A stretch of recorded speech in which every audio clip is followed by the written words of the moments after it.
Ageing का actually मतलब क्या है? We see people like you are into your 70s and but you don't. आपने क्यों बता दिया?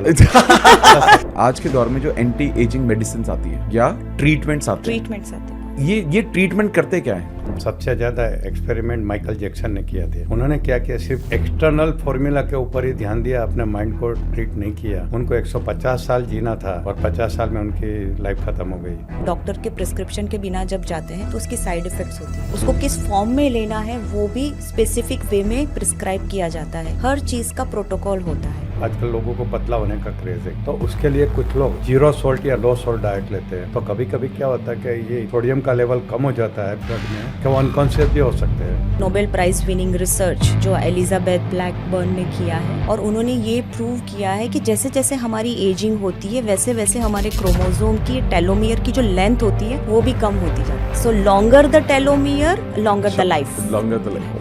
आज के टाइम पे हम ये देखते हैं कि यंग लोगों को भी हार्ट अटैक्स हो जाते हैं, तो इसका कारण क्या है? एक नॉर्मल इंसान को एक हेल्दी लाइफस्टाइल जीने के लिए कितने घंटे की नींद जरूरी है? टाइमिंग कितनी क्रूशियल है? सनस्क्रीन लोशंस लगाना क्या सेफ है? वो जरूरी है। जरूरी है। जरूरी है। हेल्दी रहने के लिए 3 चीज चाहिए। अगर आपने 16 घंटे का गैप देना शुरू किया तो आपका गट हेल्थ अच्छा हो जाएगा। पेट की एक मशीन है, 20,000 कॉन्ट्रैक्शन की इफेक्ट आधे घंटे में दे देता कि मसल की स्ट्रेंथ बढ़ती है, फाइबर की स्ट्रेंथ बढ़ाने के लिए। मैं जो 20,000 एप्स मारूंगा इतना आधे घंटे में कहाँ होता है ये? हार्वर्ड का एक स्टडी है जो 1938 में स्टार्ट हुआ है, जो स्टिल इट इज ऑनगोइंग, जिसको बोलते हैं Harvard study of adult development and wellness. और वो जो स्टडी स्टार्ट किया वो 3 जनरेशंस में चला और अभी भी चल रहा है। नॉन वेजिटेरियन फूड आपकी एजिंग को फास्ट करता है। जब हम फास्ट करते हैं तो हमारी बॉडी का जो स्टोर्ड फैट होता है वो यूटिलाइज होता है मेटाबॉलिज्म के लिए, और जो डैमेज सेल्स होते हैं वो भी रिमूव होते हैं और रीजनरेट होते हैं। तो बॉडी को एक रेस्ट मिल जाता है, रिकवरी का टाइम मिल जाता है। हेलो दोस्तों, रीडर बुक्स क्लब के एक और जोरदार पॉडकास्ट में आपका बहुत बहुत स्वागत है। और आज का ये पॉडकास्ट बहुत ही खास होगा क्योंकि आज हम एक ऐसे टॉपिक पर बात करने वाले हैं जिसकी शायद हम सभी को बहुत ज़रूरत है। हम सभी इस चीज़ की तलाश कर रहे हैं और हम सभी को इसको अचीव करने में डिफ़िकल्टी हो रही है, और वो है कि हम अपनी उम्र से कम दिखना चाहते हैं, कम महसूस करना चाहते हैं, लेकिन हमें बहुत सारे रास्ते सही शायद नहीं पता है कि उसको कैसे किया जाए, अपनी उम्र से कम कैसे दिखा जाए। और आज इसी टॉपिक पर डिस्कस करने वाले हैं एक किताब के बारे में जिसका नाम है एजलेस बॉडी। एजलेस बॉडी में ये सब बताया गया कि कैसे हम एक पर्टिकुलर एज में भी -10, -15, -20 ईयर्स भी हो सकते हैं। मतलब 50 साल का कोई इंसान, उसकी बायोलॉजिकल एज 30-35 भी हो सकती है। वो सिर्फ ना कि सिर्फ बाहर से सुंदर दिखे, वो इंटरनली भी बहुत सुंदर दिख सकता है, बहुत हेल्दी हो सकता है। और आज उस चीज़ को डिस्कस करने के लिए हमारे साथ ऐसे एक्सपर्ट हैं जो मेडिकल डॉक्टर भी हैं, इस फील्ड में बहुत सालों से हैं, लेकिन उसके साथ साथ उन्होंने एंटी एजिंग पर खुद अपने ऊपर काम किया, अपनी लाइफ के एक्सपीरियंसेस के साथ काम किया, खुद के ऊपर इम्प्लीमेंट किया, और उसके बाद जो बदलाव उन्होंने देखे अपने साथ वो आज हम सबके साथ शेयर करने वाले हैं। जितेंद्र सर, आपका हमारे पॉडकास्ट पे बहुत बहुत स्वागत है। Thank you Amit ji. Kinnari ma'am, आपका भी हमारे पॉडकास्ट पे so बहुत बहुत बहुत बहुत स्वागत है। तो बहुत दिनों बाद है हम इस फॉर्मेट में पॉडकास्ट कर रहे हैं। बिल्कुल। 2 गेस्ट आए हैं और मैं थोड़ा सा कम जानने वाला, आप लोगों से बहुत कुछ सीखने वाला हूँ आज। और थोड़ा सा नर्वस भी हूँ क्योंकि जब आप 2 नर्वस कैसे हो सकते हैं यार? हम नर्वस है। नहीं मैं इतने बड़े पॉडकास्टर के साथ बैठे हैं, इन्फ्लुएंसर के साथ। नहीं, मैं बिल्कुल हो सकता हूँ सब। जब आपके सामने 2 मेडिकल डॉक्टर बैठे हो ना सर, तो थोड़ा सा आपको नर्वस होना पड़ता है। भूल जाओ हम मेडिकल डॉक्टर हैं। नहीं मैं भूल नहीं सकता, क्योंकि आज हम ऐसी टॉपिक पे बात करने वाले हैं सर कि इसमें anything coming from a medical doctor will make lot of sense. क्योंकि मैं भी बहुत सारी बातें करता हूँ हेल्थ के बारे में, लेकिन मेडिकली अगर कोई ज़्यादा जानकारी रखता है तो मुझे लगता है उसका क्योंकि उसका बैकग्राउंड वैसा है, नॉलेज इतनी इंटेंस उनको होती है, कुछ भी उनकी तरफ से आना, मुझे लगता है ऑथेंटिसिटी की एक पीक होती है। एक्सपीरियंस भी है, 50 ईयर्स का मेरा मेडिकल एक्सपीरियंस है। तो मुझे लगता है कि I think it's gonna be आज बहुत मज़ा आने वाला है। आज पूरे पॉडकास्ट में आप दोनों से बात होगी, ठीक है? तो मतलब ये कितनी खूबसूरत सी बात है कि आप 130 किताबें लिख चुके हैं, और मैम आपकी शायद ये फर्स्ट बुक है। ये मेरी फर्स्ट बुक। तो सोचिए कॉम्बिनेशन, सोचिए सर आप ये तो नॉलेज में एक 130 किताबों का एक्सपीरियंस, और एक पर्सन जो पहली किताब लिखता है और अपना सब कुछ झोंक देता है। झोंक दे। और आज आप दोनों पॉडकास्ट पे हमारे, मैं I feel so blessed ma'am. Thank you so सच बताओ, इसमें 80% मेहनत उनकी है। मेरा एक्सपीरियंस सिर्फ है, मैंने डायरेक्शन दिया, मटेरियल जमा करना, ऑर्गेनाइज करना, ये सब उनसे ही मैंने करवाया। ऐसा है। बहुत काम करवाया। बहुत काम। मैंने पहले ही बोला था कि तुम बहुत मेहनत करना है तो ही मेरे साथ जुड़ना। मैं बहुत मेहनत करता हूँ, लोगों से करवाता हूँ, और उसने रियल में किया। सर आपके साथ ये मुझे लगता है ये मैसेज जरूर एप्लीकेबल है कि क्रेडिट दो, कैश लो। डायलॉग मारा, वाह। हालांकि मुझे पता है कि you are one of those people जो पैसों के बारे में आज के वक्त में सोच ही नहीं रहा है, एंड यू आर जितना सेल्फलेसली आप कर रहे हैं। बहुत भगवान ने दिया है, खुश हूँ मैं तो। सुपर्ब सर, थैंक कभी भी मैं भगवान से पैसा नहीं मांगता हूँ। एक जमाने में मांगता था, हाँ। अब बोलता हूँ मुझे खुश रखो, लोगों को मिलने दो, लोगों को कंट्रीब्यूट करो, बस यही मांगता हूँ मैं। Superb sir. तो मैं बहुत एक्साइटेड हूँ सर, आपकी ये जो किताब है एजलेस बॉडी, और कहीं ना कहीं इसका टाइटल ही इतना अमेजिंग है। और मुझे लगता है कि आज के दौर में बहुत सारे लोग इतने दौड़ भाग में लगे ही हुए हैं और अपने आप को फिट रखने की कोशिश कर रहे हैं। स्पेशली मैं देखता हूँ आफ्टर कोविड लोग समझ गए कि नहीं, अभी इट इज़ अब सही से जीवन जीने का वक्त आ गया। बहुत सारी चीज़ें रीसेट हुई हैं। कोविड बहुत सिखा के गया, बहुत कुछ सिखा के गया सभी को। तो और एजिंग के ऊपर तो पता नहीं, आजकल मैं देखता हूँ बहुत सारी दवाइयाँ आ रही हैं, बहुत सारे डॉक्टर बात कर रहे हैं, बहुत कंटेंट बन रहा है, बहुत कुछ चल रहा है। And after reading your this book तो मुझे बहुत कुछ खुद सेल्फ रियलाइजेशन भी हुए। बट मैं चाहता हूँ कि आज हमारे पॉडकास्ट के माध्यम से जो इस किताब की जानकारी बहुत सारे लोगों तक जाए, और इनफैक्ट ये किताब बहुत सारे लोगों तक जाए, ताकि लोग इधर उधर जो बहुत सारी बातें कर रहे हैं या समझ रहे हैं उसका निचोड़ सही तरीके से लोगों तक पहुंचे। आज एकदम सिस्टम वाइज है, सिस्टम वाइज है ना। तो सर, तो शुरुआत सर, पहला सवाल मैं आपसे ही पूछता हूँ सर एजिंग का एक्चुअली मतलब क्या है? मतलब हम तो ये समझते हैं कि कोई इंसान उम्र के साथ बूढ़ा हो रहा है, लेकिन कुछ लोग तो बिना उम्र के भी बूढ़े हो रहे हैं, वक्त से पहले बूढ़े हो रहे हैं। तो इसका एक्चुअली मीनिंग आपके अनुसार है क्या? एक्चुअली क्या होता है, डिफ़ॉल्ट सिस्टम क्या है कि हम पैदा होते हैं, बचपन से गुजरते हैं, जवान होते हैं, फिर समय के साथ हम बूढ़े होने लगते हैं। तो जब बूढ़े होने लगते हैं तो क्या क्या होता है, शरीर में जो मसल्स होता है, मसल का लॉस होता है, मेमोरी लॉस होता है, कोऑर्डिनेशन का लॉस होता है, स्किन की इलास्टिसिटी चली जाती है, तो उसकी वजह से रिंकल्स आ जाती है। तो ये धीरे धीरे डीजेनरेटिव प्रोसेस होती है। हमारी बॉडी में दोनों प्रोसेस चलती रहती है, डीजेनरेटिव प्रोसेस यानी damaging process and repair process. Correct. जैसे जैसे समय बीतता है तो हमारी रिपेयरिंग प्रोसेस है वो कम होती जाती है, डीजेनरेटिव प्रोसेस बढ़ जाती है, तो इम्बैलेंस होने लगता है, तो शरीर धीरे धीरे ढीला होने लगता है, कमज़ोर होने लगता है, बूढ़ा होने लगता है। तो ये नॉर्मल हमारी एक डिफ़ॉल्ट प्रोसेस है, जिसको हम एजिंग कहते हैं। और हमें ऐसा सिखाया गया है कि उम्र के साथ एजिंग होता ही है, बिल्कुल सही यू है। Can not avoid it. मगर इसमें हमने ये साइंस समझा है कि नहीं, यू कैन स्टॉप एजिंग और you can reverse the ageing. इसके लिए आपको कुछ करना पड़ेगा, सिर्फ भगवान की दया से नहीं होगा, आपको कुछ एक्शन लेना पड़ेगा ताकि आपका जो एजिंग प्रोसेस है वो स्लो हो जाए या रुक भी जाए और रिवर्स भी हो जाए। बस यही बातें हमने इसके अंदर रखी है। Superb superb. तो मैम आपसे मैं सवाल पूछता हूँ कि आप तो वैसे ही बहुत यंग है, मतलब आई एम श्योर आपको तो बहुत सारा एक्सपीरियंस भी, आप you look very young, and I am sure इसलिए ये किताब लिखी है। हमने बहुत डिस्कशन किया है किताब के ऊपर, कितनी रिसर्च पढ़ी, हमने उसको डिस्कस किया, कौन सा लेना कौन सा नहीं लेना, ये सब करके तो काफ़ी ब्रेनस्टॉर्मिंग किया है किताब के ऊपर। कम से कम 6 महीने तक हमारी एक्सरसाइज चली है। Superb sir, before coming to the market. Amazing. So आपके अकॉर्डिंग मैं आपका भी डेफिनेशन जानना चाहता हूँ कि आप, क्योंकि मेडिकल डॉक्टर हैं, आप बहुत सारे लोगों को मदद कर रहे हैं। आज के दौर में आपके पास बहुत सारे लोग आते भी होंगे कि स्पेशली फीमेल्स आती होंगी या जिनकी ज़्यादा उम्र हो जाती है वो लोग आते होंगे और अपनी उम्र को रोकना चाहते होंगे। तो how do you see this pattern coming up? मतलब क्या ये पैटर्न बढ़ रहा है आज के दौर में? Thank you so much Amit ji for मुझे बुलाने के लिए, and sir thank you so much for making me part of this mission ageless body. जो आपका क्वेश्चन है कि मैंने 13 साल कार्डियोलॉजी की प्रैक्टिस की है, हज़ारों पेशेंट्स के साथ काम किया है, और आपका जो बोलना है it is not only about females, जो मेल्स भी होते हैं, जो पेशेंट्स भी आते हैं आज के दौर पे 30-35 साल के बाद खुद को एजिंग से रिलेट करने लगते हैं।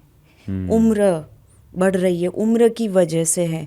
ये जो कंसेप्ट है सिर्फ पेशेंट्स तक ही रिलेटेड नहीं होता, डॉक्टर से भी होता है कि डॉक्टर्स भी पेशेंट्स को ऐसा बोलते हैं कि ये एज की वजह से हो रहा है, 40-45 50 ईयर्स पे जब कोई ज़्यादा पेन या कुछ लेके आता है तो वो एज की वजह से ऐसे सिंपल बोल देते हैं। करेक्ट।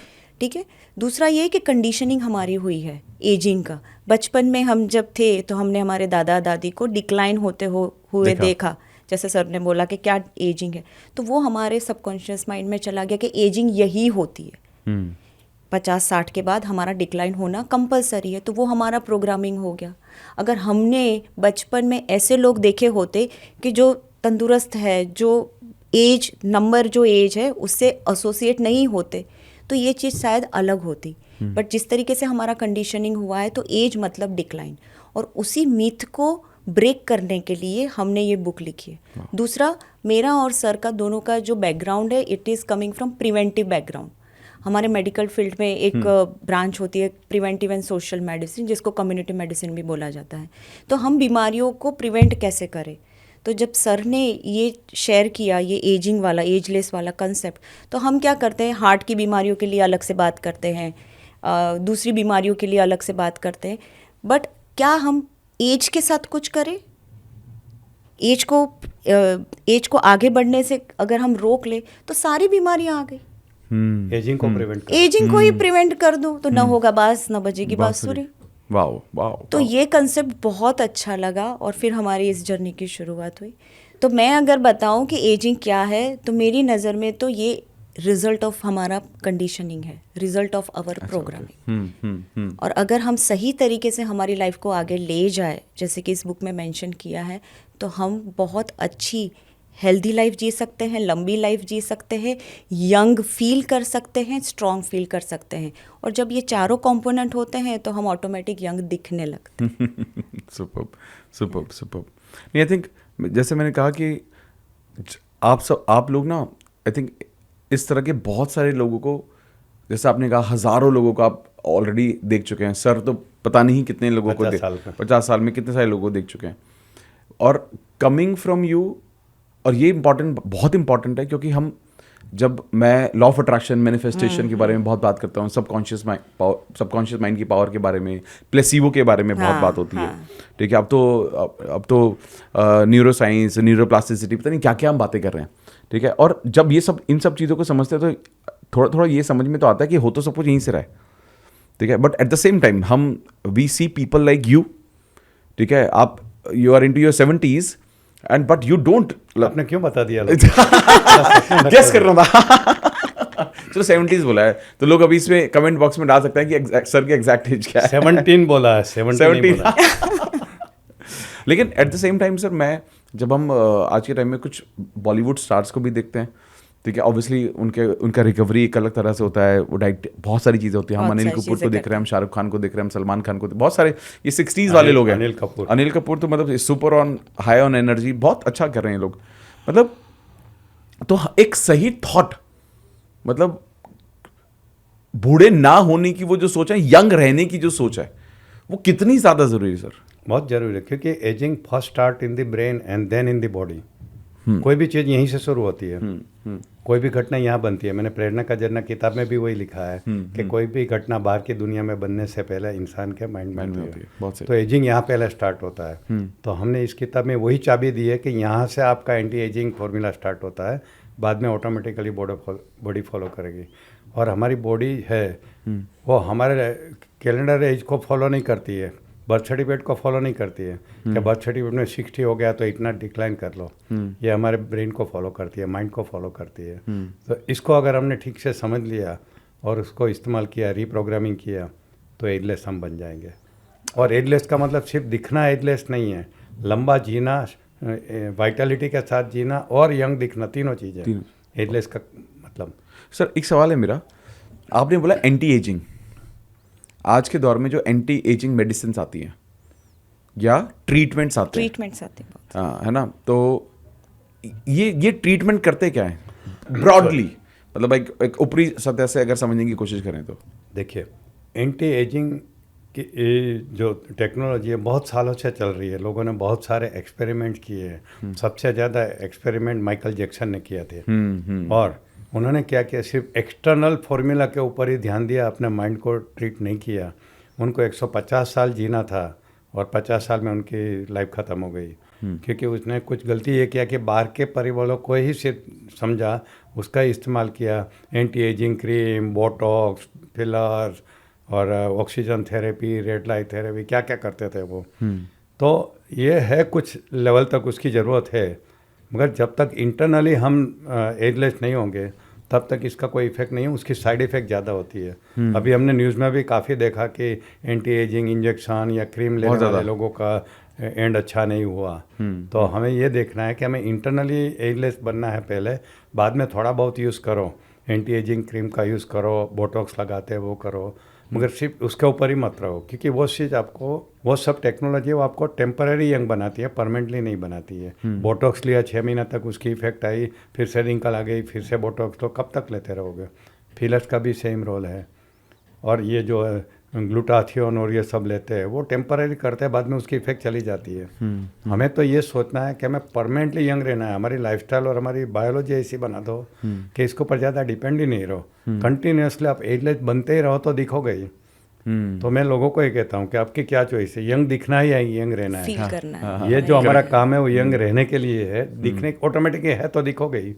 तो ये बात है। तो बाहर की चीज़ अच्छी है मगर लिमिट में है, मगर कुछ डेंजरस चीज़ें नहीं भी करनी चाहिए। जैसे सर्जरी करवाते हैं, हमने ऐसे कितने किस्से देखे कि जिन्होंने 10-10, 12-12 सर्जरी करवाई अपने फेस के ऊपर, बॉडी के ऊपर, यंग दिखने के लिए। वो कभी कभी जानलेवा हो सकती है। जैसे माइकल जैक्सन के केस में क्या हुआ था, वो नींद के लिए, रिलैक्स होने के लिए एनेस्थेसिया का सहारा करता था, और वही एनेस्थेसिया ने उनका डेथ का कारण बना दिया।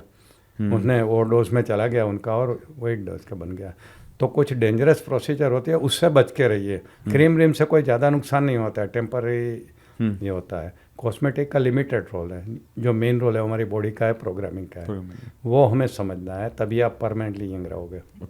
एक्सटर्नल चीज़ों को आप यूज़ करिए, उसके लिए मना नहीं है, बट फर्स्ट फोकस इनसाइड। और जो भी इंसान एंटी एजिंग के लिए जा रहा है उसका इंटेंशन फर्स्ट क्लियर होना चाहिए। सिर्फ बाहर की खूबसूरती चाहिए कि अंदर की खूबसूरती चाहिए। तो इस बुक में हमने यही लिखा है कि अंदर से पहले खूबसूरत होइए तो ऑटोमेटिक उसका दिखेगा।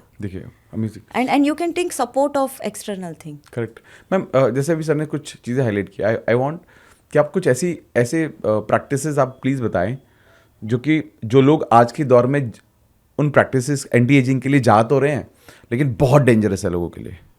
देखिए, कुछ चीज़ें हैं, मेडिसिन से स्टार्ट करते हैं। ओके। जैसे ओवर द काउंटर मेडिसिन नहीं लेनी चाहिए।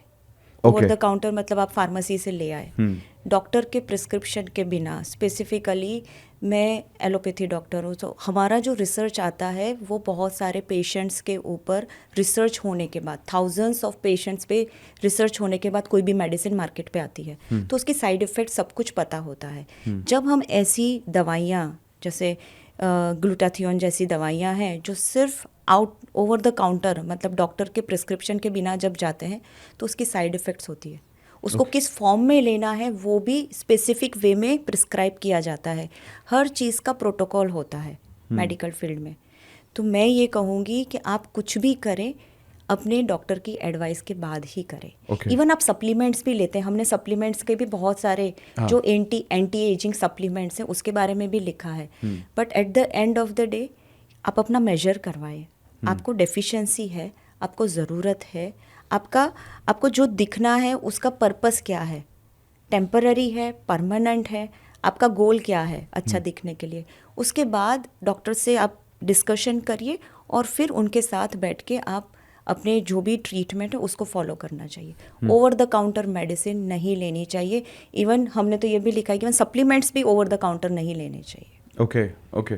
क्योंकि मुझे तो ऐसा लगता है कि over the counter vitamins, calcium, ये जो ये तो बहुत कॉमन, मैग्नीशियम, कोलेजन कितने आते हैं, मतलब ये तो ऐसे ही मिल जाते हैं। नहीं, आप लोगे कब तक लोगे? लेते ही रहते हैं। बहुत सारे लोग आते हैं, लोगों को पता ही नहीं कि एक्चुअली लेवल क्या है, बिना टेस्ट किए, बिना दूसरा आपने मेडिसिन का बोला, उसके बाद फिर सर्जरीज आती है। सर्जरीज जो भी लोग करवाते हैं, प्लास्टिक सर्जरी जो भी करवाते हैं, वो सबकी साइड इफ़ेक्ट्स होती है। तो कैलकुलेटेड रिस्क लेके डॉक्टर की सलाह के अंडर ही हमें ये सारी सर्जरीज और जो भी हम प्रोसीजर करवाते हैं, बोटॉक्स करवाते हैं, फिलर्स करवाते हैं, तो वो जो मेडिकल डॉक्टर है जो ऑथोराइज डॉक्टर है उनके पास ही करवाना चाहिए, जिससे उनका अच्छी तरीके से फॉलोअप चल सके और अगर साइड इफ़ेक्ट्स होती भी है तो उसको मैनेज किया जा सकता है। देखिए, कोई भी दवाई लेते हैं जिसकी इफेक्ट होती है उसकी हमेशा साइड इफेक्ट होती है। करेक्ट है। तो जो भी सप्लीमेंट लो या कोई भी दवाई लो तो ये देखना है कि इसकी साइड इफेक्ट क्या है। एग्जाम्पल के तौर पे दवाई नहीं है मगर आजकल लोगों को पतला होने का क्रेज़ है, क्योंकि मोटे होते वो अच्छा नहीं लगता है और पतले लगते हैं तो एजलेस लगते हैं। तो उसके लिए कुछ लोग 0 सॉल्ट या लो सॉल्ट डाइट लेते हैं। तो कभी कभी क्या होता है कि ये इतना सोडियम का लेवल कम हो जाता है ब्लड में कि वो अनकॉन्शियस भी हो सकते हैं। ऐसी कहानियां हैं हमारे पास फिल्म स्टारों की कि स्टेज के ऊपर शूटिंग करते करते अनकॉन्शियस हो गए क्योंकि उनका सोडियम बहुत कम हो जाता है। और वही कारण कभी कभी आपका डेथ का भी कारण बन सकता है और आपका और भी नुकसान कर सकता है। तो इसीलिए हमें किसी बिना डॉक्टर के जो लोग रहते हैं जो ऐसे एडवाइस देते हैं उनकी एडवाइस सुनकर नहीं करना चाहिए। ये कर रहा है, इसने लो सोडियम डाइट ले रहा है तो मैं भी ले लो, ऐसा नहीं। आपको शायद ज़रूरत नहीं है, आपका ऑलरेडी लो सोडियम है, ऐसा भी हो सकता है।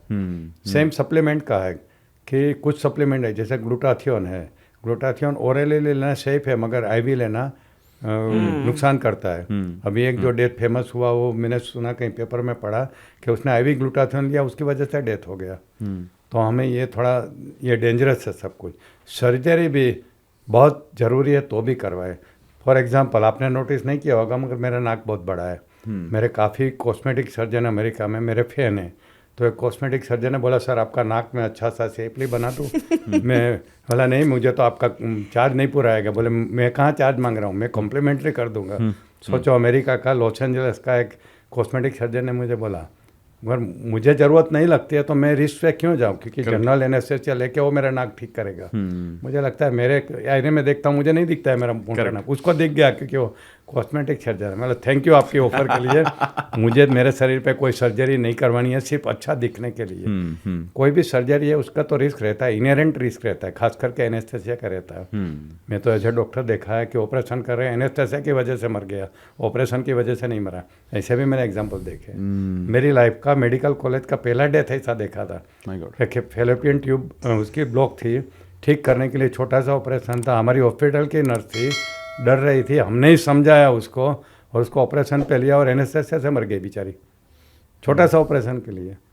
तो इनहेरेंट रिस्क रहता ही है दवाई का। तो सोच समझ के, जिसमें लाइफ का रिस्क है वो तो बिल्कुल एजलेस बनने के लिए नहीं लेना चाहिए।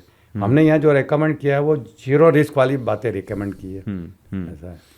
तो कैसी क्या क्या चीज़ें हैं सर जो मतलब एक तो कुछ मेडिसिन आपने जो बताई हैं जो किसी भी इंसान को एक एजलेस बनने में या एंटी एजिंग जो हमारी बॉडी पर ट्रीट कर सकते हैं, तो ऐसे क्या क्या रिकमेंडेशंस हैं या स्पेशली मेडिसिन के बारे में बात करें तो जो हेल्प कर सकते हैं? पहले बात तो ये है कि अवेयरनेस क्रिएट करिए कि हमें एजलेस बनना है और एजलेसनेस क्या होती है। जब तक अवेयरनेस नहीं आएगी तब तक कोई फ़ायदा नहीं है। हमने पूरा एक फ्रेमवर्क बनाया है। फ्रेमवर्क का पहला स्टेप है क्रिएट द अवेयरनेस कि मुझे ज़रूरत है और मुझे बनना है और उसका फ़ायदा है। दूसरा है फिर क्रिएट द इंटेंशन कि अब मैं इसके ऊपर एक्शन लेना शुरू करूँगा। इंटेंशन के बाद डिसीजन लीजिए कि मुझे अभी एजलेस बनने की प्रोसेस में से पास होना है। ये पहला है। सबसे पहला है कि जितनी हो सके उतनी जानकारी लीजिए कि एजिंग क्यों होता है हमारे शरीर में बेसिकली। तो उसके कुछ कारण है। जैसे एजिंग होता है उसमें हमारा बॉडी का मसल मास लॉस होता है, हमारा हार्मोनल इम्बैलेंस होता है, कोलेजन का लॉस होता है, इलास्टिन का लॉस होता है, बहुत सारी चीज़ों का धीरे धीरे लॉस होने लगता है, इसलिए हमारा एजिंग होता है। तो एंटी एजिंग फार्मूला में हमें ये देखना है कि ये जो एजिंग करने वाले जो फैक्टर्स है उसको हम कैसे रोकें और ख़ास करके नेचुरल प्रोसेस से रोकें, नहीं कि दवाइयों से और सर्जरी से रोकें। वैसे दवाइयों से और सर्जरी से रोकना तो मुश्किल है, सिर्फ दिखावा कर सकते हैं। तो ये आपको पूरा समझना पड़ेगा। उसके बाद आपको अपने माइंड के ऊपर काम करना पड़ेगा, सबकॉन्शियस माइंड को रीप्रोग्रामिंग करना पड़ेगा, क्योंकि अभी तक हमारे प्रोग्रामिंग क्या है कि उम्र जाती है वैसे वैसे हम आगे बूढ़े होते जाएंगे। दूसरी होती है हमारी मेंटल एज, मेंटली आप कितने फिट है और जितना मेंटली यंग बनोगे इतना बॉडी से यंग बनोगे। तो जैसे मेरी कैलेंडर एज लोगों को गेस करने दो, आपने वैसे की हिंट दे दिया, मैं 75 का हूँ अकॉर्डिंग टू बर्थ सर्टिफिकेट। मेरी मेंटल एज 16 की है और इसलिए मेरी बायोलॉजिकल एज आप गेस कर सकते हैं कितनी है। मुझे 30, 40 और 50 से ऊपर तो कभी किसी ने बताया ही नहीं कि आप है, और लोग सरप्राइज होते हैं। तो ये होती है बायोलॉजिकल एज। ये बायोलॉजिकल एज को एजलेस बनाना है हमें, मगर उसके पहले यहाँ करना पड़ेगा। तो आपको रीप्रोग्रामिंग करना पड़ेगा कि यस मुझे एजलेस बनना है, तो पहले मुझे माइंड से बनना है। अब यंग आदमी होता है, उनका सोचने का तरीका, उनकी बिलीफ सिस्टम, उनका एंथुसियाज्म, क्रिएटिविटी, ये सब अलग रहेगी। बुढ़ापे में ये सब कुछ चला जाता है, वो नेगेटिव सोचने लगता है बुढ़ापे में, बाद में उनकी क्रिएटिविटी ये हो जाएगी, बहुत सारी एक्सपीरियंस के हिसाब से उनकी बिलीफ नेगेटिव होती जाएगी, ये सब होता जाएगा। तो मेरा तो उल्टा है, मैं तो जो यंग सोचते हैं वो करता हूँ। मैंने मेरा स्टार्ट किया जो गुनी गुरु 70 ईयर्स में किया। मैंने पायलट ट्रेनिंग लिया 65 ईयर्स में। मैंने स्काई डाइविंग किया 72 ईयर्स में, जो यंगस्टर ही करते हैं। मुझे रोज़ नया आइडिया आता है जो यंगस्टर को आना चाहिए, बूढ़े को नहीं आता है। मगर मैंने मेरे माइंड को इतना यंग बना दिया है कि जो यंगस्टर का जैसा माइंड चलता है ना, ऐसा मैं रखता हूँ। तो मैं कभी सोचता ही नहीं कि मैं इतने एज का हो गया। मैं तो सबको ये कहता हूँ मेरी एज 16 की है। मैं मेंटल एज डिस्क्राइब करता हूँ यूजुअली। तो मेंटली सबसे पहले आपको यंग होना है, तभी आपका बायोलॉजिकल एज ठीक होगा। और मैंने कहा बायोलॉजिकल एज की जो प्रोसेस है उसको स्लो करना है हमें मेंटल इससे और कुछ एक्सटर्नल प्रोसीजर से ये करना है। तो बेसिकली क्या होता है कि हमारी लाइफस्टाइल से हमारा एजिंग डिसाइड होता है। कुछ लाइफस्टाइल ऐसी होती है जो हमारी एजिंग को फास्ट करती है, और कुछ लाइफस्टाइल ऐसी होती है जो हमारी एजिंग को स्लो करती है, रोक देती है, रिवर्स भी करती है। तो हमने इस किताब में जो सिखाया है वो लाइफस्टाइल सिखाई है कि क्या क्या लाइफ में करें ताकि आपकी एजिंग प्रोसेस स्लो हो जाए। और दूसरी बात बताऊं कि आजकल टेक्नोलॉजी हमें इसमें बहुत हेल्प करती है। बायोमार्कर्स इसको कहते हैं, बायोमार्कर्स। तो बायोमार्कर्स से आपको पता चलता है कि आपकी एजिंग स्लो है या फास्ट है, और आपकी अभी बायोलॉजिकल एज कितनी है उसकी आप टेस्ट करवा सकते हैं।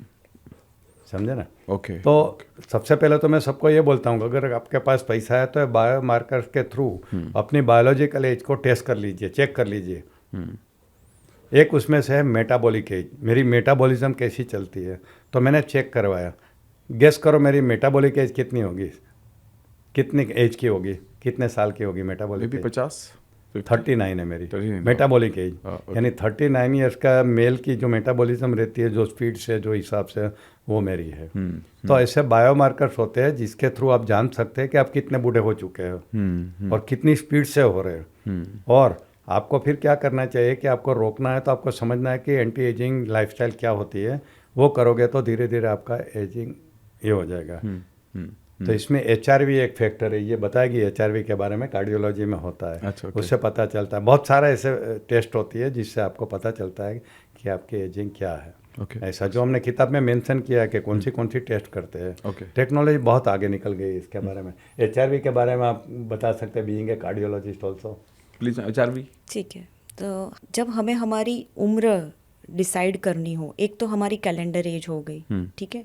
जो दूसरी एज होती है वो हमारी बायोलॉजिकल एज, और मेंटल एज के क्वेश्चनर्स आते हैं, आप उसको फिलअप करिए, आप कितने एक्टिव हो, क्या सोचते हो। जैसे सर की सोच एकदम यंग इंसान जैसी है, तो वो उनकी मेंटल एज हो गई।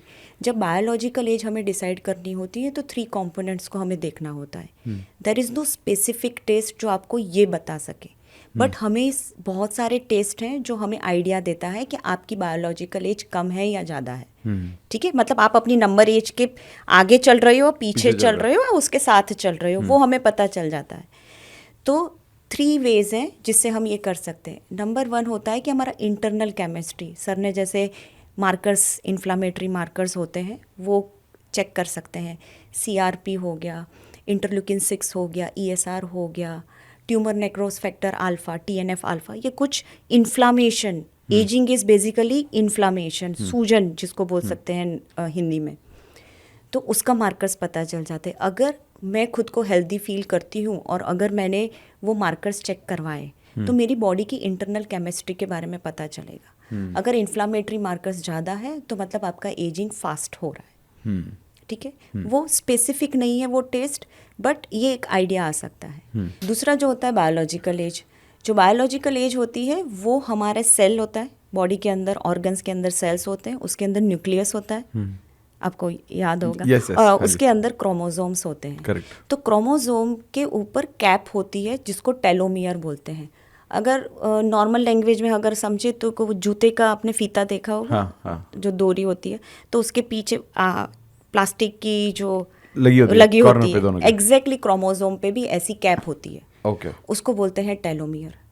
तो ये प्रूव हुआ है, it is actually Nobel prize winning research जो एलिजाबेथ ब्लैकबर्न ने किया है, और उन्होंने ये प्रूव किया है कि जैसे जैसे हमारी एजिंग होती है वैसे वैसे हमारे क्रोमोसोम की टेलोमियर की जो लेंथ होती है वो भी कम होती जाती है। Oh, so longer the telomere longer the life. Longer the life.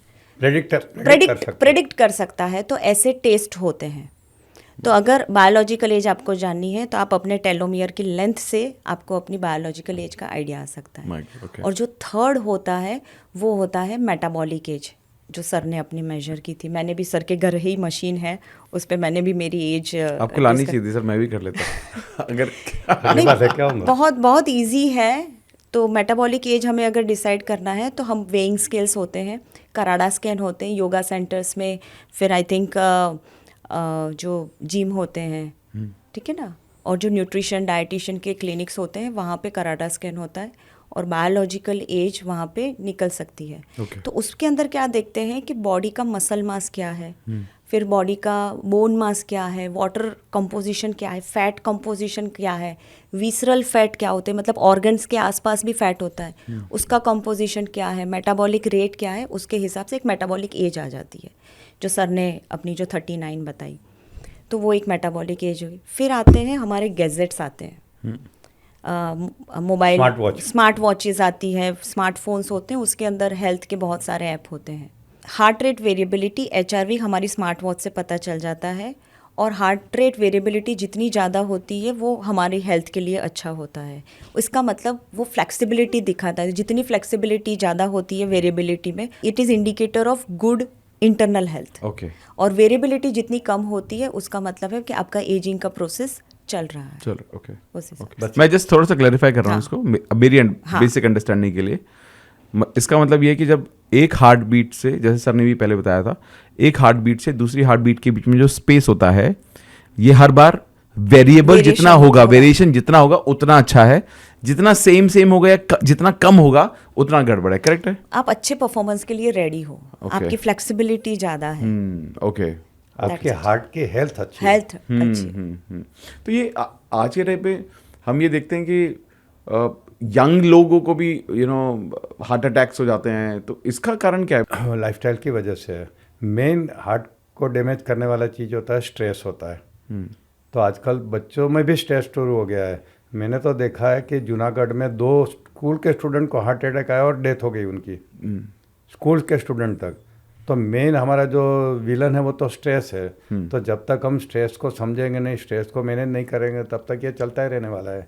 Problem तो ये है। तो स्ट्रेस एजिंग में भी बहुत फास्ट करते हैं। बॉडी के हर पार्ट को डैमेज करता है स्ट्रेस, नॉट ओनली हार्ट को, हर चीज़ को डैमेज करता है। स्ट्रेस से हमारा ब्रेन भी डैमेज होता है, लीवर भी डैमेज होता है, सब कुछ होता है। सबसे बड़ा कल्प्रिट वही है। तो स्ट्रेस को मैनेज करना जरूरी है। आजकल हर चीज़ में स्ट्रेस है। बच्चों को 10th 12 में कितना स्ट्रेस देते हैं, पेरेंट्स खुद देते हैं। 10th है 12th है, ये कर वो मत कर। मैं तो बोलता हूँ, मैं 5वीं 6ठे स्टैंडर्ड से स्ट्रेस हो जाता है। उनको इतनी सारी कलाएं सिखाने में लग जाता है। टेनिस भी सीखो, म्यूजिक भी सीखो, ये भी सीखो, स्कूल का होमवर्क भी करो। बेचारों को रिलैक्स होने का टाइम ही नहीं देते। तो बचपन से हमने स्ट्रेस डाल के रखा है सब। तो जितना स्ट्रेस लोगे उतना आपका HRV सब चीज़ के ऊपर इफेक्ट आएगी। अमित जी, हमने एक छोटा सा फॉर्मूला बनाया है कि एजिंग के लिए कौन से फैक्टर हैं। तो उसका जो फॉर्मूला है फास्ट एज, उसमें FASTAGE, okay, F for faulty sleep. Okay. अगर आपकी, और sleep is high, sleep is very important indicator for your ageing. अगर आपकी स्लीप सही नहीं है तो वो आपके ग्रोथ हार्मोन को कम करता है और एजिंग को फास्ट करता है। A for acute and chronic stress, जिसके बारे में सर ने बता दिया। मैं एक सवाल कर रहा हूँ मैं आपसे, सॉरी। जब आप नींद के बारे में बात कर रहे हो तो पहला REM NREM स्लीप साइकिल्स होती हैं, बहुत कुछ होता है उसमें। तो एक नॉर्मल इंसान को एक हेल्दी लाइफस्टाइल जीने के लिए कितने घंटे की नींद जरूरी है? पहला सवाल। दूसरा सवाल, टाइमिंग कितनी क्रूशियल है कि इस टाइम, कुछ लोग सोचते हैं कि यार मैं 4 बजे तक काम करता हूँ, फिर मैं 9 घंटा सो जाता हूँ, तो क्या ये ठीक है? दोनों चीज़ें प्लीज। आपका पहला जो क्वेश्चन है उसका आंसर है 6 to 8 hours. Okay, 6 to 8 hours is the ideal sleep. कुछ लोग 8 से 10 घंटा सोते हैं, वो I think 6 to 8 hours enough. Okay. ठीक है। आपका जो दूसरे क्वेश्चन का सवाल है कि हमारा जो बॉडी है वो नेचर से रिलेटेड होता है। We are also one kind of animal. हम जितना नेचर के साथ में रहेंगे, ठीक है, हमने इस किताब में एक पूरा चैप्टर लिखा है कि हमारी वर्ल्ड के अंदर ब्लू जोन्स हैं, हाँ, ठीक है, जहाँ पे लोग 100 ईयर से भी ज़्यादा जीते हैं और उसका रिसर्च हुआ है। हाँ। तो उसका एक इम्पॉर्टेंट फैक्टर है कि वो क्या जीते हैं और सारे ब्लू जोन में कॉमन फैक्टर्स कौन से हैं। तो उसमें उसका एक जो कॉमन फैक्टर है कि नेचर के साथ रहना, नेचर के साथ चलना, नेचर की साइकिल के साथ साइकिल के साथ, जिसको बोलते हैं सर्काडियन रिदम। करेक्ट। ठीक है। तो जब सनसेट होता है तो वो हमारी बॉडी की नेचुरल डिज़ायर होती है कि we should also take rest at that time. तो अगर जो लोग पूरी साइकिल को अलग तरीके से जीते हैं तो it is going to affect them, it is going to accelerate the ageing. Thank you so much. अपनी टाइम, अपने स्केड्यूल इस तरीके से करिए ना कि आप 10 o'clock सो जाइए और 4 और 5 o'clock उठ के जब सब सो रहे हो तो वो जो शांति मिलती है उसमें अपनी सारी प्रोसेस करिए। तो ओके, मैं बॉलीवुड के एक म्यूजिक डायरेक्टर को मिला था, नाम नहीं दूंगा, अच्छा दोस्त बन गया था। तो मैंने उनको पूछा तुम्हारा लाइफस्टाइल क्या है, तो बोले मैं सुबह 6 बजे तक काम करता हूँ और 6 बजे सो जाता हूँ, फिर 2 बजे तक सोता हूँ, फिर 4 बजे जिम में जाता हूँ। उनका ब्रेकफास्ट ही दोपहर को 2-3 बजे होता है, 4 बजे जिम में जाता हूँ, ऐसा उनका। तो सरप्राइजिंग लगता है, that is not a good life style, समझे ना। मगर लोग समझते नहीं है, सक्सेस के पीछे ऐसे भागते हैं कि वो फूड सेक्रीफाइस करते हैं, स्लीप को सेक्रीफाइस करते हैं और बाद में they end up with lot of health problems. नहीं, ये मैंने भी एक्सपीरियंस किया है सर। मैं कुछ I was fortunate enough to connect with lot of sports people, athletes, और एक चीज़ मेरे को कंसिस्टेंटली उनसे समझ में आती रही, जो people who were top performer और जिन्होंने हमेशा अच्छा किया, एक डिसिप्लिन जो हमेशा दिखा वो था उनका स्लीप डिसिप्लिन, हमेशा। और ये लोगों ने बोला कि ये सोता अच्छा है इसलिए अच्छा करता है इसको, क्योंकि वो रिकवरी है उसके according. I think it is very very important. I think जो आपने मैसेज दिया ना, ये बहुत ज़रूरी लोगों को समझना, क्योंकि मैं हमेशा, क्योंकि हम we run lot of communities, हम लोगों के साथ काम करते हैं, तो मैं लोगों को बोलता हूँ भाई 10 इज़ योर डेडलाइन। तो आपने भी 10 वाला, तो मतलब मैं 10 to 6 होता हूँ, मेरा sleep cycle. Amazing sir, super. मेरा खुद का cycle is around 10 to 4 is my cycle जब मैं सोता हूँ। तो 6 घंटा सोता हूँ। हाँ, 6 घंटे का। 6 इज मिनिमम, हाँ, 8 is optimum and 10 is maximum. हाँ, करेक्ट। आपकी पूरी एनर्जी अलग रहती है। बिल्कुल सही मैम, करेक्ट जब आप करेक्ट। तो ए से एफ हो गया, ए से ma'am. Yes, A for acute and chronic stress. जैसे सर ने स्ट्रेस की बात करी दी है, कितना stress is very extremely important factor जो हमारी इन्फ्लामेशन की प्रोसेस को कंटिन्यू करता है। एक एक्यूट स्ट्रेस होता है, एक्यूट मतलब कुछ इमरजेंसी आ गई, आपका परफॉर्मेंस, आपका एग्जाम, तो उस टाइम पे स्ट्रेस ज़रूरी है ना। कोई कुत्ता पीछे पड़ा है तो भागना ज़रूरी है, सही है, ठीक है, करेक्ट। तो वो कुछ टाइम के लिए जो कॉर्टिजोल, एड्रेनालिन का रश होता है, दैट इज़ इम्पॉर्टेंट, ठीक है, फिर वो वापस अपने बेसलाइन पे आ जाता है। बट हमारी जो आज की लाइफस्टाइल हो गई है, जहाँ पे कॉर्पोरेट में स्ट्रेस है, वर्क का स्ट्रेस है, हम डॉक्टरों का सबसे ज़्यादा स्ट्रेस है, ठीक है, तो वो जो स्ट्रेस होता है तो उसमें जो ये हार्मोन्स होते हैं, स्ट्रेस हार्मोन, वो एक लेवल तक वापस बेसलाइन पे नहीं आते, वो उसी लेवल पे फिर चलते रहते हैं, जिसको बोलते हैं chronic stress. And this is the most important factor for inflammation और फॉलोड बाय एजिंग। ठीक है, तो ये स्ट्रेस का बात हो गया। FAS, sedentary lifestyle. Sitting is new smoking. Wow, this has been proven in research. Sitting is new smoking. Sitting is new smoking. मतलब ऐसा कुछ कोई रूल होना चाहिए क्या कि जब आप बैठ के काम कर रहे हो, क्योंकि ज़्यादातर लोगों की सिटिंग जॉब रहती है ना, वर्क फ्रॉम होम भी बहुत लोगों का रहता है, तो अब तो करके कंप्यूटर वालों की और आज सिटिंग तो कम होती है, हम तो लेट के भी जॉब करते हैं, यू नो, कि टीवी देखते देखते भी हम काम कर रहे हैं, लैपटॉप भी वही है, बेड पे ही सब कुछ डाला हुआ है हमने, वो सब भी चीज़ें चल रही हैं। तो क्या कुछ ऐसा गाइडलाइन होना चाहिए कि यार हर आधे घंटे में उठना ज़रूरी है, थोड़ा 2-3 मिनट के लिए टहलो, क्या ऐसा कुछ ज़रूरी है? कि डेफिनेटली हमें एवरी 2 आवर्स ब्रेक लेना चाहिए, वॉक करना चाहिए। और आँखों के लिए जो लोग स्पेसिफिकली कंप्यूटर के ऊपर काम करते हैं, 20 मिनट्स का रूल होता है कि 20 मिनट्स आप कंप्यूटर पे देख रहे हो, 20 सेकेंड्स के लिए आप दूर देखो। हाँ, तो आपकी आँखों पे भी जोर ना आए और उससे भी उसको भी नुकसान ना हो। तो आजकल कॉर्पोरेट में भी हमने अभी एक विजिट किया था, तो वहाँ पे गेमिंग का था। हाँ. अभी होता है प्रोविज़न। तो एवरी 2 आवर्स हमें ब्रेक लेना चाहिए, चल फिर सकते हैं तो सिटिंग। और हाँ, एक आप दूसरा जो मैं खुद मेरी लाइफ में अप्लाई करती हूँ, जब आप किसी से फ़ोन पे बात कर रहे हो, आपको पता है कि लंबी बात चलती है और आपके पास अलग से टाइम नहीं है कि आप एक्सरसाइज कर सको, तो उस टाइम फ़ोन पे बात करते करते चल सकते हो। हाँ, करेक्ट. तो कुछ अपनी ही लाइफस्टाइल में इस तरीके के आप चेंजेस करिए कि जिससे आपको एक्स्ट्रा टाइम नहीं निकालना पड़े। सबसे ज़्यादा आज का सब प्रॉब्लम है कि टाइम नहीं है। Makes sense, sir. Nice. Okay, next one. So T for too much sun exposure. Too much. Too much sun exposure also accelerates ageing. Dehydration होता है और हमारी स्किन को बहुत सबसे ज़्यादा नुकसान होता है और रिंकल्स आ जाते हैं। तो वो बहुत बड़ा इंपॉर्टेंट फैक्टर है सन एक्सपोजर। एक चीज़ मैं यहाँ पे पूछ लेता हूँ, सॉरी इंटरप्ट कर रहा हूँ आपको, बट पहला जो आज के दौर में देखा जाता है कि लोग इनफ एक्सपोजर ले भी नहीं रहे, हाँ, नहीं ले रहे हैं, है ना। तो D3 तो मतलब कहते हो जो उसके कांटेक्ट में आने के बाद आपको मिल जाता है। नहीं, सनलाइट का नियम है, कम भी नहीं लेना चाहिए, ज़्यादा भी नहीं लेना चाहिए। ओके। तो क्या होता है कि कुछ लोग बिल्कुल घर से बाहर ही नहीं निकलते, ऐसे कमरे में बैठे रहते हैं, ऐसे में तो उनको नहीं मिलता। करेक्ट है सर। कुछ लोगों को बाहर घूमना, जैसे सेल्फ पर्सन है उनको धूप में, तो अपने आप को प्रोटेक्ट नहीं करते हैं, अनप्रोटेक्टेड घूमते हैं, तो जो ये सनलाइट होती है नुकसान करते हैं। UV बोलते हैं, अल्ट्रावायलेट, उसमें ABC तीनों होती है। तो A वाली अच्छी है, B वाली अच्छी नहीं है। दोपहर को B वाली होती है जो नुकसान करती है, C वाली तो हमारे पास पहुंचती नहीं है, अल्ट्रावायलेट C वाली। तो हमें जो खास करके 10 to 6 का या 5 का समय है, वो टाइम पे अगर बाहर जाना जरूरी है तो हमें सनस्क्रीन लगा के अपना आप को प्रोटेक्ट करके, अंग्रेज लोग जैसे हेड पहनते हैं, अपने हाथ को लॉन्ग स्लीव्स पहन के कवर कर सकते हैं, अपने आप को बचा सकते हैं। तो कब किस वक्त की धूप बहुत अच्छी है सर? मॉर्निंग में before 10 AM। Before 10 all good, it's all good. Sunrise से 10 AM तक और बाद में शाम को 6 बजे के just before the sunset and sunrise के इमीडिएटली बाद में। ओके, तो सनस्क्रीन लोशंस लगाना क्या सेफ है? वो ज़रूरी है, ज़रूरी है, ज़रूरी है, सनस्क्रीन लोशन जरूरी है, ज़रूरी है। क्या? अच्छा, ओके, मतलब वो ज़रूरी है। और डर्मेटोलॉजिस्ट एडवाइस करते हैं every 3 to 4 hours you should apply. Even ठंडियों में हमें ऐसा लगता है कि बारिश आ रही है, ठंडी है, हमें यूज़ नहीं करना चाहिए, बट हमें यूज़ करना चाहिए।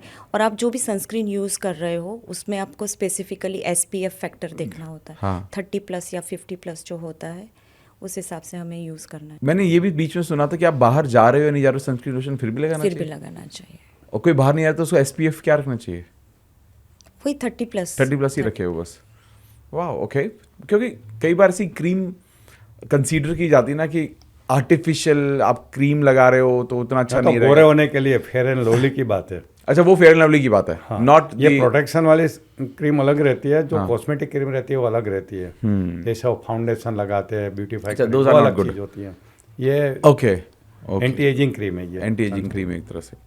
लेकिन एजिंग से जब हम रिलेट करते हैं तो जब हम बाहर जाते हैं तब तो डेफिनेटली आपको सन प्रोटेक्शन करना है। आप मैकेनिकली भी कर सकते हो कवर करके, but sunscreen lotions are recommended. खास करके बीच पे जाते हो, स्विमिंग पूल में जाते हो तो बहुत जरूरी होता है। हमें पता नहीं होता बट स्किन कैंसर भी बहुत कॉमन होते हैं और उसका डायरेक्ट रिलेशनशिप सन एक्सपोजर से होता है। ओके, तो वो हमारी लॉन्जेविटी कम ही कर देगा ultimately. Okay, what next ma'am? T के बाद एज। तो ए फॉर एसिडिक एनवायरनमेंट और द हार्मोनल इम्बैलेंस। तो हम आज जो भी खाना खाते हैं वो बहुत एसिडिक होता है। ये आप सारी सॉफ्ट ड्रिंक्स देख लो, ठीक है, जो भी प्रोसेस्ड फूड होता है, सारे फूड जो भी आज की जनरेशन जो भी खाते हैं, वो सारे फूड हमारे बॉडी में एसिडोसिस मतलब एसिडिक एनवायरनमेंट क्रिएट होता है, जिसकी वजह से हमारी बॉडी को ज़्यादा काम करना पड़ता है। ज़्यादा काम करना पड़ता है, उसकी वजह से एजिंग की जो प्रोसेस होती है वो फास्ट होने लगती है, ठीक है। इन्फ्लामेशन बढ़ता है, फ्री रेडिकल्स बढ़ते हैं, ऑक्सीडेटिव स्ट्रेस आता है। तो ए फॉर एसिडिक एनवायरनमेंट। फिर आया जी फॉर गट हेल्थ। आपकी गट हेल्थ क्या है, वाह, ठीक वेरी इंपॉर्टेंट। वो बहुत ज़रूरी है। तो वो हमारी, अगर आपकी गट हेल्थ अच्छी नहीं है, वो भी एजिंग के साथ डायरेक्टली एसोसिएटेड है। ठीक है। और अच्छा, लास्ट, आयुर्वेद भी कहता है कि हर बीमारी का जड़ पेट में होता है, आपको पता है। करेक्ट करेक्ट करेक्ट तो सर। पेट को अगर ठीक रखा, पेट को नरम रखा, ठीक रखा, तो आप एंटी एजिंग काम कर रहे हो। मैं तो रिसेंटली मैंने माइंड गट पे मैंने कितनी कुछ किताबें पढ़ ली हैं और मेरे को यही समझ में आया कि जितना इंपॉर्टेंट ब्रेन है उतना ही उससे उतना ज़्यादा ही in fact maybe Exactly, if not yes. Much but at least बराबर तो है ही है ही इंपॉर्टेंट। है। इसके ऊपर हमने पूरा चैप्टर डाला है ये किताब में, गट हेल्थ के ऊपर। हाँ हाँ हाँ हाँ। और कितना इंपॉर्टेंट है दैट हम अपनी जो वेगस नर्व है इसको बचा कर रखें, उसके कनेक्शन को डिस्पाइट। ओके, तो गट हेल्थ के लिए क्या करना चाहिए मैम? गट हेल्थ के लिए सिर्फ मैं एक ही सेंटेंस बोली, कलरफुल खाना खाइए, कलरफुल फ्रूट्स, वेजिटेबल्स। जब आप Okay. अपना खाना देखो ना, सिर्फ दाल चावल सब्जी रोटी नहीं, जितने कलर्स ऐड करोगे आप अपने सैलड्स, सुपर। यू नो, जो भी खाना खा रहे हो अलग अलग कलर्स, तो आपको सब कुछ माइक्रो न्यूट्रिएंट्स जो भी मिलने आपको मिल जाएंगे। यू नो, आप हमारे गट्स के अंदर बैक्टीरिया होते हैं जो हमें डाइजेशन में और हेल्थ में फ़ायदा करते हैं या नुकसान करते हैं। Correct, sir. तो गुड बैक्टीरिया और बैड बैक्टीरिया कह सकते हैं। जितना भी हम जंक फूड खाते हैं वो बैड बैक्टीरिया को प्रमोट करते हैं, और हेल्दी फूड यानी कच्चा फूड एंड खास करके फ्रूट्स एंड वेजिटेबल। भगवान ने क्या किया है कि हर फ्रूट्स एंड वेजिटेबल को अलग अलग कलर दिया है। तो मेघधनुष के 7 रंग याद रखना, 7 रंग का अगर डेली आप फूड खाते हैं ना तो आपका पेट का हेल्थ सही रहेगा। वो अच्छा विबग्योर रहेगा। विबग्योर क्या? उसका रीज़न है, हाँ, विबग्योर। और दूसरी बात है कि ये कलर क्यों आता है, क्योंकि उसके अंदर न्यूट्रिएंट अलग अलग रहते हैं। जिंक का एक कलर रहता है, मैग्नीशियम का एक रहता है, और हमें सभी माइक्रो न्यूट्रिएंट की ज़रूरत होती है। और सभी के अंदर एंटीऑक्सीडेंट भी रहता है, फ्रूट्स के अंदर खास करके। तो जितना कलरफुल फूड खाओगे, खास करके सलाद एंड फ्रूट, इतना आपका गट हेल्थ अच्छा रहेगा और आप एंटी एजिंग प्रोसेस में चल रहे हैं। गट हेल्थ पर क्या हमारे माइंड का भी इम्पैक्ट है? ऑफ कोर्स, मैं तो हमेशा कहता हूँ उत्तर प्रदेश और मध्य प्रदेश में डायरेक्ट रिलेशन। जिस दिन आपका दिमाग खराब होगा, आपकी नींद अच्छी नहीं हुई, किसी ने गुस्सा कर लिया, तो पेट के ऊपर इफेक्ट दिखती है। नहीं मुझे भूख नहीं है, माइंड खराब है तो बोलते हैं ना, मुझे भूख नहीं है क्योंकि कहीं झगड़ा करके आया, या घर से वाइफ से झगड़ा किया, या ऑफिस में किसी से झगड़ा किया हो। ठीक है, तो जैसे ही माइंड डिस्टर्ब होता है, गट होता है। और ये अगर पेट ठीक नहीं है तो आपका मूड भी खराब हो जाता है। देख लो, जिस दिन कॉन्स्टिपेशन है, ये है, तो आप अच्छी तरह से कंसंट्रेट नहीं कर सकते हैं। दोनों एक दूसरे से रिलेटेड है, मध्य प्रदेश एंड उत्तर प्रदेश। अगर स्ट्रेस बढ़ता है तो गट पर एकदम इम्पैक्ट आता है उसका। यहाँ भी इफेक्ट होती है, वो वाया ब्रेन ही होती है, ब्रेन ही होती है। सिंपैथेटिक नर्वस सिस्टम है ना, वो एक्टिवेट होता है स्ट्रेस की वजह stress से। की वजह से। और हमें गट हेल्थ के लिए तो पैरासिम्पैथेटिक सिस्टम को एक्टिवेटेड रखना है। मैंने कहीं सुना था कि हेल्दी रहने के लिए 3 चीज़ चाहिए: बॉडी गर्म, मसल मेटाबॉलिक एज फास्ट, ये ठंडा माइल्ड, और पेट नरम। पेट नरम।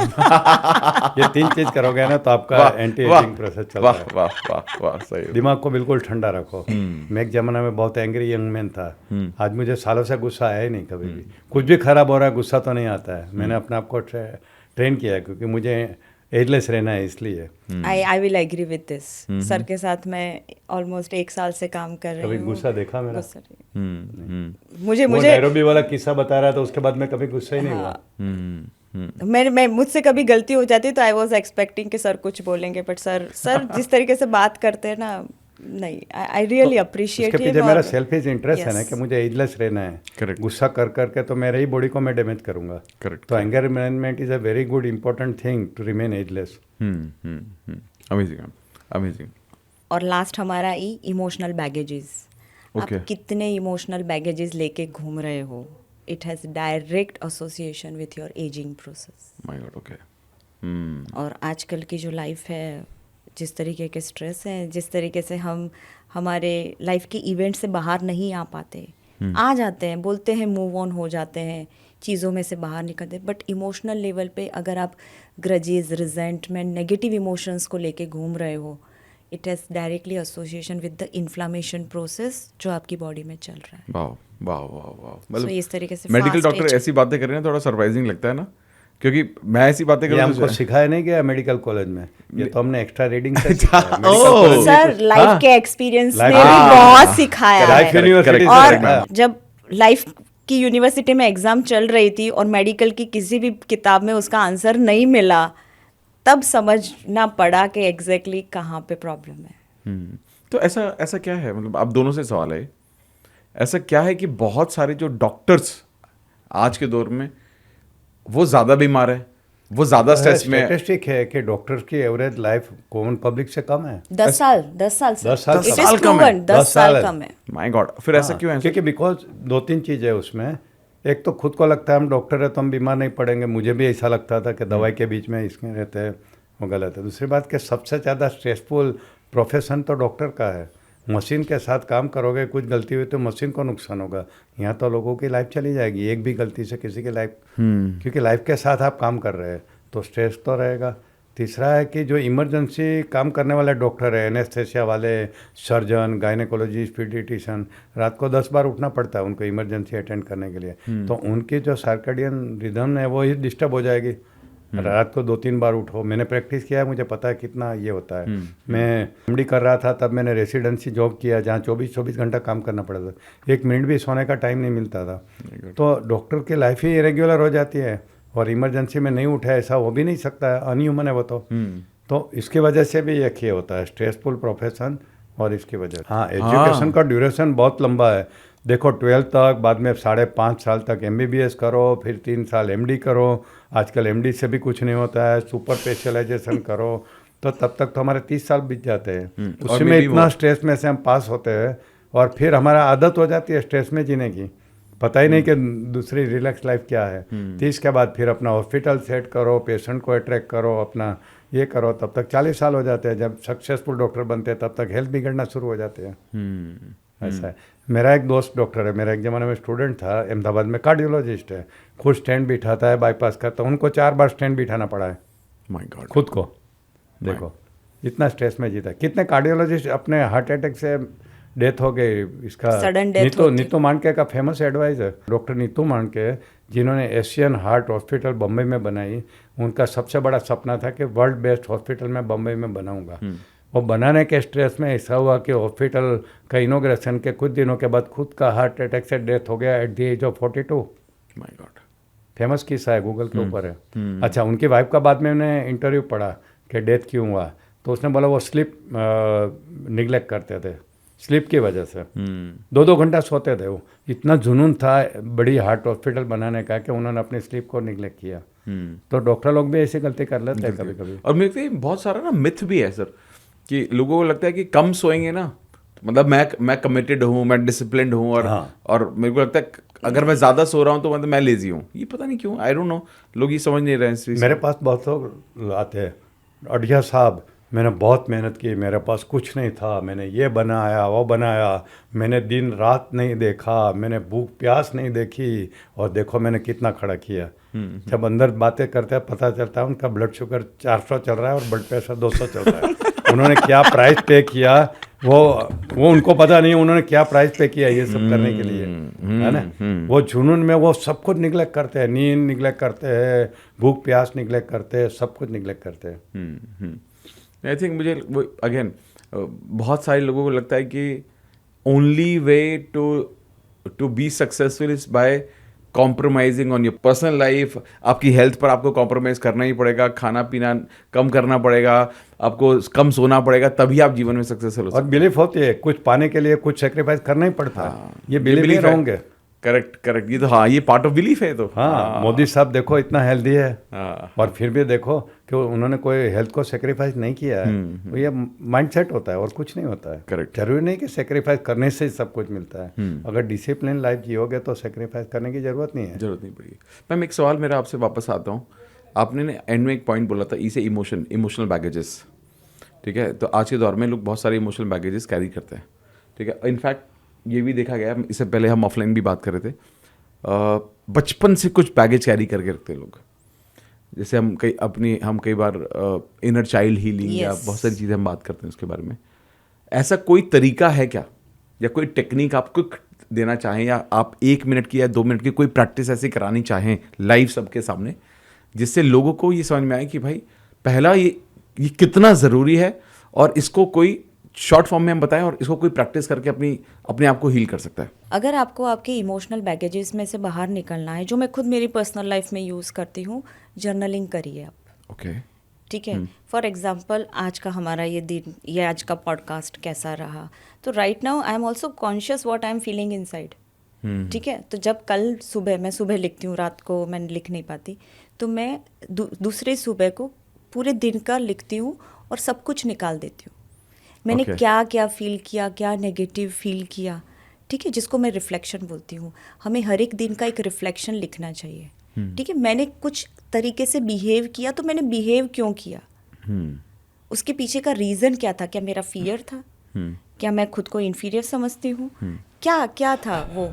तो जब हम खुद को समझते हैं तो उस टाइम पे हमारे जो इमोशनल बैगेजेस हैं वो धीरे धीरे धीरे निकलते जाते हैं। तो ये जर्नलिंग बेसिकली खुद से कनेक्शन होने का प्रोसेस है जो आपको इमोशन से भी बहुत बहुत रिलीफ देगा। Super, thank you sir. आप कुछ ऐड करेंगे सर? यस, 2 टेक्निक होती है। पहली टेक्निक है जैसे एनएलपी में है, removing the past painful memory. हाँ, ये जो भी हमारे जीवन में दुर्घटनाएं हुई है, जो भी पेनफुल घटनाएं हुई है, हमारे सबकॉन्शियस माइंड में पड़ी रहती है वीडियो फॉर्मेट में। तो ये वीडियो फॉर्मेट का कोई भी एक अंक को चेंज कर दो, जिसको सब मोडालिटीज़ कहते हैं, आपको तो पता है, आप एनएलपी जानते हैं। तो उसके साथ जो इमोशन जुड़ी हुई है ना, वो डिटेच हो जाएगी, बाद में वो घटना याद आएगी मगर इमोशनल इफेक्ट नहीं होगी। तो उसके लिए हम एक रिमोट कंट्रोल टेक्निक सिखाते हैं जो हम लोगों को सिखा सकते हैं। Amazing sir, please. आपको क्या करना है, ये विजुअलाइजेशन टेक्निक है, इमेजिनेशन टेक्निक है। आपको याद करना है कि कौन सी पास्ट पेनफुल मेमोरी अभी आपको तकलीफ दे रही है, उसको याद करो। सबके साथ कुछ ना कुछ होता है, इतना जीवन में तो कोई ना कोई होता ही है। अब उसको रिमूव करने के लिए बैठो शांति से, शांत जगह पे, हाथ में कोई भी रिमोट कंट्रोल पेन, इवन ये पानी का बोतल लेके बैठ सकते। ये तो कल्पना में करनी है, विजुअलाइजेशन में करनी है। फिर सोचो कि आपके सामने एक टेलीविज़न स्क्रीन है, आपके पास उसका रिमोट कंट्रोल है, वो आप प्ले बटन दबाते हैं, वो घटना आपको टीवी पे दिखने लगती है, पास्ट पेनफुल मेमोरी वाली घटना है। तो उसकी सब मोडालिटी यानी उसके कंपोनेंट क्या होता है, उनकी स्पीड यानी मूवमेंट रहती है, उनका कलर रहता है, उनका साउंड रहता है, उनका फोकस रहता है, उनका जूमिंग इफेक्ट रहती है। ये 5 सब मोडालिटी है, उसमें से कोई एक चेंज करोगे तो भी इफेक्ट चली जाएगी, मगर मैं तो 5 का 5 करने का बोलता हूँ। तो इसमें क्या करना है, पहले प्ले बटन दबाना है, आपके सामने वो स्क्रीन दिख रहा है। उसके बाद सबसे पहले म्यूट बटन दबाना है, तो साउंड बंद हो जाएगा। आपको ऐसा फील करना है को फिल्म अभी गूंगी हो गई, म्यूट हो गई। उसके बाद फिर उसको बटन एक और है जो ब्लैक एंड वाइट बना देगी, वो दबाओ, कलर उसका उड़ा दो, फिर ब्लैक एंड वाइट में देखो। फिर उसका मूवमेंट को ख़त्म करने के लिए पॉज बटन दबाओ, पिक्चर वहीं पे रुक जाएगा। तीसरी सब मोडालिटी को आपने चेंज किया। चौथी है उसका फोकस को आउट ऑफ फोकस कर दो, एक बटन है जो आपको आउट ऑफ फोकस कर देता है। 5वां बटन है आपके पास जूम का, ये पिक्चर को छोटा छोटा होते हुए देखो आपने, जैसे जूम आउट, जूम इन यानी पास में, जूम आउट यानी दूर। तो आपने जूम आउट का बटन दबाया, पिक्चर धीरे धीरे धीरे छोटा होकर बिंदु बन गया, फिर ब्लैक स्क्रीन हो गया। तो ये एक्सरसाइज 2-3 बार करोगे ना, तो आपने सब मोडालिटी चेंज कर दी। सबकॉन्शियस माइंड में पिक्चर तो है मगर उसके जो इमोशनल इफेक्ट है ना वो चली जाएगी। ये पास्ट पेनफुल मेमोरी की टेक्निक मैंने बहुत लोगों को करवाई है और मज़ा आया। तो दर्शक यही कर सकते हैं जो मैंने अभी डिस्क्रिप्शन में बताया। दूसरी है कि जिनके साथ हमारी ये पास्ट पेनफुल मेमोरी है उनको हमें माफ़ करना ज़रूरी है, क्योंकि जो इमोशनल डैमेज हुई है उसको, तो फॉरगिवनेस वाली एक टेक्निक हम करवाते हैं। तो फॉरगिवनेस 2 टाइप की होती है, कॉन्शियस लेवल पे और सबकॉन्शियस लेवल पे। तो कॉन्शियस लेवल पे हम क्या करवाते हैं, एक चिट्ठी लिखवाते हैं, उनके ऊपर एक लेटर लिखवाते हैं मैसेज के, उस दिन आपने मेरे साथ जो व्यवहार किया था उससे मुझे बहुत बुरा लगा था, मुझे आपके लिए नफ़रत, घृणा, बदले की भावना हुई थी, मगर आज मैं वो सभी नफ़रत और ये नेगेटिव भावना को निकाल देता हूँ और मैं भगवान को प्रार्थना करता हूँ कि आपको भगवान खूब सुखी करे। ऐसा एक लेटर लिखना है। वो लेटर आप या उनको भेजो, पोस्ट से भेजो, खुद जाके दो या खुद जाके बोलो, और इतनी भी हिम्मत नहीं है तो जब भी मेट में जैसे दिखाते हैं फाड़ के फ्लश कर दो, मगर 7 दिन तक ये लेटर को पढ़ो ताकि आपके अंदर उनकी जो नेगेटिविटी है वो इंसान के प्रति वो निकल जाए। ये हुआ कॉन्शियस लेवल पे। फिर सबकॉन्शियस लेवल पे हम करवाते हैं कि आंख बंद करके बैठो, अपने मन को शांत करो, उस इंसान का चेहरा सामने देखो और उनको ये कहो जो आपने चिट्ठी में लिखा है सामने, तो सबकॉन्शियस लेवल से भी निकल जाएगी। ये दोनों में होता है। एक तो जो इंसान आज चला गया उनसे भी होता है, जैसे सास बहू का झगड़ा चलता ही रहता है, बहू को बहुत ही नेगेटिव इमोशंस रहती है, सास की डेथ हो गई, ठीक है, अब याद आया कि अभी मुझे माफ़ करना ज़रूरी है, क्योंकि अभी भी वो नेगेटिव मेमोरी मुझे याद मेरे शरीर को नुकसान कर रही है। तो सबकॉन्शियस वाला जो है ना इफेक्ट वो बहुत है, क्योंकि सबकॉन्शियस टू सबकॉन्शियस कनेक्शन मरने के बाद भी रहता है, तो उनके लिए तो बहुत ज़रूरी है। तो आंख बंद करके बैठो और उनका चेहरा देख के ये बोलो। कब तक बोलो? जब तक आपका मन शांत फील नहीं करने लगे तब तक, क्योंकि वो चेहरा देखोगे सांस का या जीन का भी, तो आपको अभी इमोशनल अप एंड डाउन आएगा। तो शांति से बैठ के देखो और उनको जो लेटर में लिखा है वही बोल दो कि आपने जो बिहेवियर वो दिन किया था मुझे बुरा लगा था, आज तक मैं उसको याद भूल नहीं पा रही हूँ, मगर आज मैं उसको रिलीज़ करती हूँ और भगवान को प्रार्थना करती हूँ कि आपको भगवान सुख और शांति दे। ऐसा बोल के थोड़ी देर के लिए बैठ के आंखें खोल दो। तो ये दो टेक्निक का कम्बिनेशन है ना, वो आपका अंदर की नेगेटिविटी निकाल देगी और आपकी एजलेस जर्नी स्टार्ट होगी। सुपर्ब सर, आई थिंक ये बहुत ज़रूरी था। और मिलते तीनों ही टेक्निक आपने मैम जर्नलिंग तो बहुत इंपॉर्टेंट है, मतलब जर्नलिंग हम लोगों को बोलते हैं, और जो आपने दोनों NLP की टेक्निक्स बताई हैं सर, ये तो मुझे लगता है बहुत ज़रूरी थी, and I am sure about it ये लोगों को बहुत ज़्यादा मदद करेंगी। Sir thank you so much for doing this. तो सर अगर आज किसी को रियलाइज़ हो कि मुझे फ्रॉम टुडे मुझे अपनी उम्र से 10 साल 15 साल या 20 साल पीछे जाना है, आपकी तरह एजलेस बनना है, तो ऐसा कोई रोड मैप या फ्रेमवर्क होगा लोगों के लिए जिसे लोग फॉलो करना स्टार्ट कर सकते हैं, which includes may be lifestyle, food, medicine, किन किन चीज़ों पर ध्यान देना चाहिए? तो अगर कोई फ्रेमवर्क हम लोगों को दे सकते हैं तो। बिल्कुल, जैसे मैंने पहले कहा, awareness is the first step, intention is the second step, third step is decision, and then start collecting the knowledge कि कैसे करना है। उसके बाद फिर स्टार्ट करिए। बेसिकली लाइफस्टाइल चेंज से ही ये सब कुछ होता है। ओके तो लाइफस्टाइल में हमें क्या क्या चेंज करना है? सबसे पहले तो रेगुलर लाइफस्टाइल जीने की आदत डालनी है। ओके यानी सोने का टाइम फिक्स यानी एकदम रिजिड नहीं। जैसे मेरी बात करूँ तो मैं 10 to 6, कभी 11 बजे बजता है, कल रात को मैं 11 बजे सोया, तो 10 to 6 के बदले मैं आज 7 बजे उठा, तो 8 आवर्स का मेरा स्लीप हो गया। तो रिजिड नहीं, कोई भी बात में रिजिड नहीं बनना है। ठीक है, तो पहला तो ये हो गया, स्लीप का हो गया। फिर डाइट का ध्यान रखना है।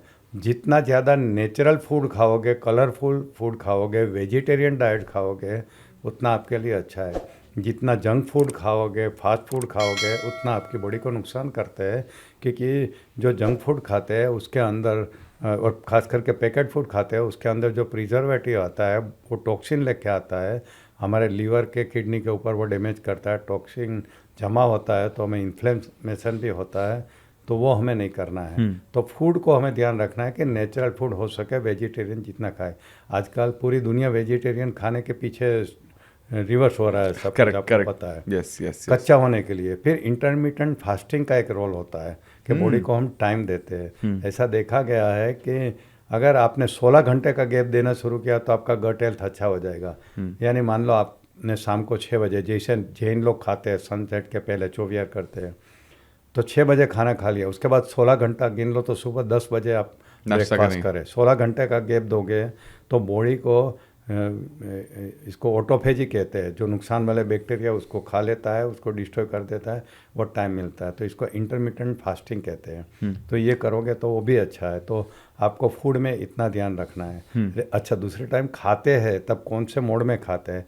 मैंने ऐसे बहुत सारे लोग देखे हैं जो फ़ोन पे बात करते करते, बिजनेस करते करते खाते हैं, या टीवी देखते देखते खाते हैं, सोशल मीडिया के रील देखते हुए खाते हैं। प्लीज़ मत करिए ये। मैं अबू धाबी में एक रेस्टोरेंट में गया था, तो मैंने एक अच्छा बोर्ड पढ़ा जो मुझे याद रह गया। हम यूजुअली क्या करते हैं, रेस्टोरेंट में जाते हैं तो पहले उससे वाईफाई का पासवर्ड मांगते हैं। सभी का ये आदत है ताकि चलता रहे। तो उन्होंने वहाँ बोर्ड लगाया था, we don't provide free wifi, talk to each other. इतना मस्त लिखा था, उन्होंने बंद कर दिया, किसी को नहीं देते थे। तो कहने का मतलब है कि मेंटली एक माइंडफुलनेस कहते हैं, माइंडफुलनेस लिविंग करिए कि खा रहे हैं तो ध्यान आपका वहीं रहना चाहिए, मैं क्या खा रहा हूँ, किसके साथ खा रहा हूँ और इसका टेस्ट क्या है। सभी इंद्रियों को इन्वॉल्व करना है। मगर आप फ़ोन पे बात कर रहे हैं तो कान तो इन्वॉल्व हुआ ही नहीं। टीवी देख रहे हैं तो आपका तो आँख वहाँ इन्वॉल्व है। पांचों इंद्रियों को इन्वॉल्व करके जो खाते हैं ना, उसका बेनिफिशियल इफेक्ट बहुत होता है पॉजिटिव इमोशन के साथ। वाइफ के ऊपर या बच्चे के ऊपर गुस्सा करते करते, वेटर के ऊपर गुस्सा करते हुए खाते हुए मैंने लोग देखे वहाँ पे रेस्टोरेंट में भी। तो आपको हेल्थ के लिए अच्छा नहीं है। तो फूड का ध्यान रखना है। दूसरी बात है, मैंने कहा ना, मन को शांत रखना है, तो उसके लिए मेडिटेशन बहुत ज़रूरी है। मेडिटेशन लोगों को लगता है बहुत डिफ़िकल्ट चीज़ है, समझ में नहीं आता है, मैं मेडिटेशन नहीं कर पाता हूँ। अरे आँख बंद करके 10 मिनट बैठो, वो भी मेडिटेशन हो गया। ये बहाना है मुझे लगता है। मैं तो बोलता हूँ मेडिटेशन नहीं हो रहा है ना तुम्हारे साथ, आँख बंद करके तो बैठ सकते हो ना, तो इतना तो कम से कम करो। अलार्म लगा दीजिए ना, अलार्म 5 मिनट का अलार्म लगा के 5 बैठ मिनट जाए। तो कर सकते हो ना, टाइम नहीं है तो 5 मिनट आँख बंद करके बैठो, एवॉइड मत करो। फिर हमारा शरीर मूवमेंट के लिए बना है, बॉडी और माइंड, उनको जितना चलाते रखोगे ना उतना वो हेल्दी रहेगा, एजलेस रहेगा। तो कंटिन्यूसली माइंड और बॉडी को एंगेज रखो। एक बार आपने 8 घंटे का नींद कर लिया, 15-20 मिनट का मेडिटेशन कर लिया, बाकी का टाइम आप बॉडी को और माइंड को काम में ही लगा दो, सीधा का सीधा। क्योंकि न्यूरोप्लास्टिसिटी भी यही कहती है कि जितना ज़्यादा ब्रेन को काम दोगे उतना न्यूरॉन्स डेवलप होगा, कनेक्शन डेवलप होगा, कनेक्टिविटी की क्वालिटी इंप्रूव होगी, यानी टोटली ब्रेन डेवलप होगा, एजलेस बनता जाएगा। बॉडी का भी ऐसा है, मसल का रूल है, क्योंकि एजिंग में क्या होता है, मसल मास लॉस होता है। हाँ। 30 के बाद शुरू हो जाता है ये, एवरी 10 ईयर्स में 3 to 5% लॉस होता है, ऐसा रिसर्च हुआ है। तो उसके लिए बॉडी को मूवमेंट करना है, तो रेगुलर आपके जीवन में एक्सरसाइज होनी चाहिए। फिर ओल्ड एज में क्या होता है, रिजिडिटी आती है जॉइंट्स का, ये होता है, तो उसके लिए फ्लेक्सिबिलिटी एक्सरसाइज होती है जो योगा में होती है। फिर प्राणायाम जो माइंड बॉडी का कनेक्शन है, ये भी रेगुलरली आपको करना चाहिए। इमोशनल बैगेज है, उसको रिमूव करने के जितनी भी है उसको आपको रिमूव करनी है। उसके बाद आपको देखना है कि आपका जो न्यूट्रिशन है वो सही है कि नहीं है, आप में कोई डेफिशिएंसी तो नहीं है। तो लेबोरेटरी में जाके आप टेस्ट करवाइए, जिसी की D3 की कमी है, B12 की कमी है, कैल्शियम की कमी है, मैग्नीशियम की कमी है, ये सब लेना शुरू करिए। माइक्रो न्यूट्रिएंट जो सप्लीमेंट के रूप में लेते हैं, मैं खुद 9 माइक्रो न्यूट्रिएंट लेता हूँ, और हमने इसमें बुक में पूरा लिस्ट बनाया है, उसका यूज़ लिखा है। बट एक वार्निंग लिखी है कि डॉक्टर को पूछे बिना, टेस्ट करवाए बिना, किसी फ्रेंड की एडवाइस से लेना मत करिए। ब्रियान जॉनसन है जो अभी दुनिया का सबसे बड़ा बायो हैकर है, वो 50 न्यूट्रिएंट लेता है। तो क्यों लेता है मुझे पता नहीं, उनके डॉक्टर ने एडवाइस की होगी, मगर इतना एक्सट्रीम पे जाने की भी ज़रूरत नहीं। वो तो क्रेजी है कि उनको तो बस 100 साल 200 साल जिंदा रहना है। बट नॉर्मल लाइफ में भी जो ज़रूरी है वो माइक्रो न्यूट्रिएंट लेना चाहिए। मैं भी नहीं लेता था, जब ये रिसर्च देखा तब मुझे पता चला कि मुझे ग्लूटाथियोन लेना चाहिए और मुझे कोलेजन लेना चाहिए, मैग्नीशियम लेना चाहिए। ये तीनों मैंने अभी ऐड किया ये रिसर्च करते करते। पहले मैं detail D3 and vitamin C और सी बकथोन लेता था, ये सब चीज़ें, क्योंकि ज़्यादातर न्यूट्रिएंट उसके अंदर आ जाता है, सी बकथोन के अंदर। मगर अभी बाकी का भी मैंने लेना शुरू कर दिया जब मुझे समझा। तो तीसरी बात है कि अगर आप बहुत सिंसियर है तो बायोमार्कर से अपनी एजिंग टेस्ट करवा लीजिए कि आपकी एज, आप ऑलरेडी यंग है तो क्यों, ठीक है, इसका मतलब आपकी लाइफ स्टाइल अच्छी है। जैसे आपकी कैलेंडर एज 40 है और आपकी बायोलॉजिकल एज 30 है, तो ठीक है, आपकी लाइफ कुछ करने की ज़रूरत नहीं हो, वही लाइफस्टाइल जीते रहो। मगर आपकी 40 एज है कैलेंडर एज और आप 60 के है बायोमार्कर से, then you must be serious about it, नहीं तो जल्दी मर जाओगे। तो आपकी एजिंग प्रोसेस कितनी फास्ट है वो भी बायोमार्कर से पता चलता है। महंगी होती है, अभी मैंने इंटरनेट पे देखा था 52,000 चार्ज है उसका। टेलोमियर की लेंथ है उसका भी कुछ 28,000 है टेलोमियर की लेंथ, जो स्पेसिफिक है कि आप एग्जैक्टली कितने हैं, उसका 28,000 कॉस्ट है। मगर इंडिया में ये टेक्नोलॉजी आ गई है सब कुछ, और भी टेक्नोलॉजी है जो इंडिया में आ गई है और हम भी लाना चाहते हैं आगे। अभी मैंने करवाया, यहाँ की पेट की एक मशीन है, 20,000 कॉन्ट्रैक्शन की इफेक्ट आधे घंटे में दे देता है। तो मैंने 10 सीटिंग लिया अभी अहमदाबाद में इसके लिए।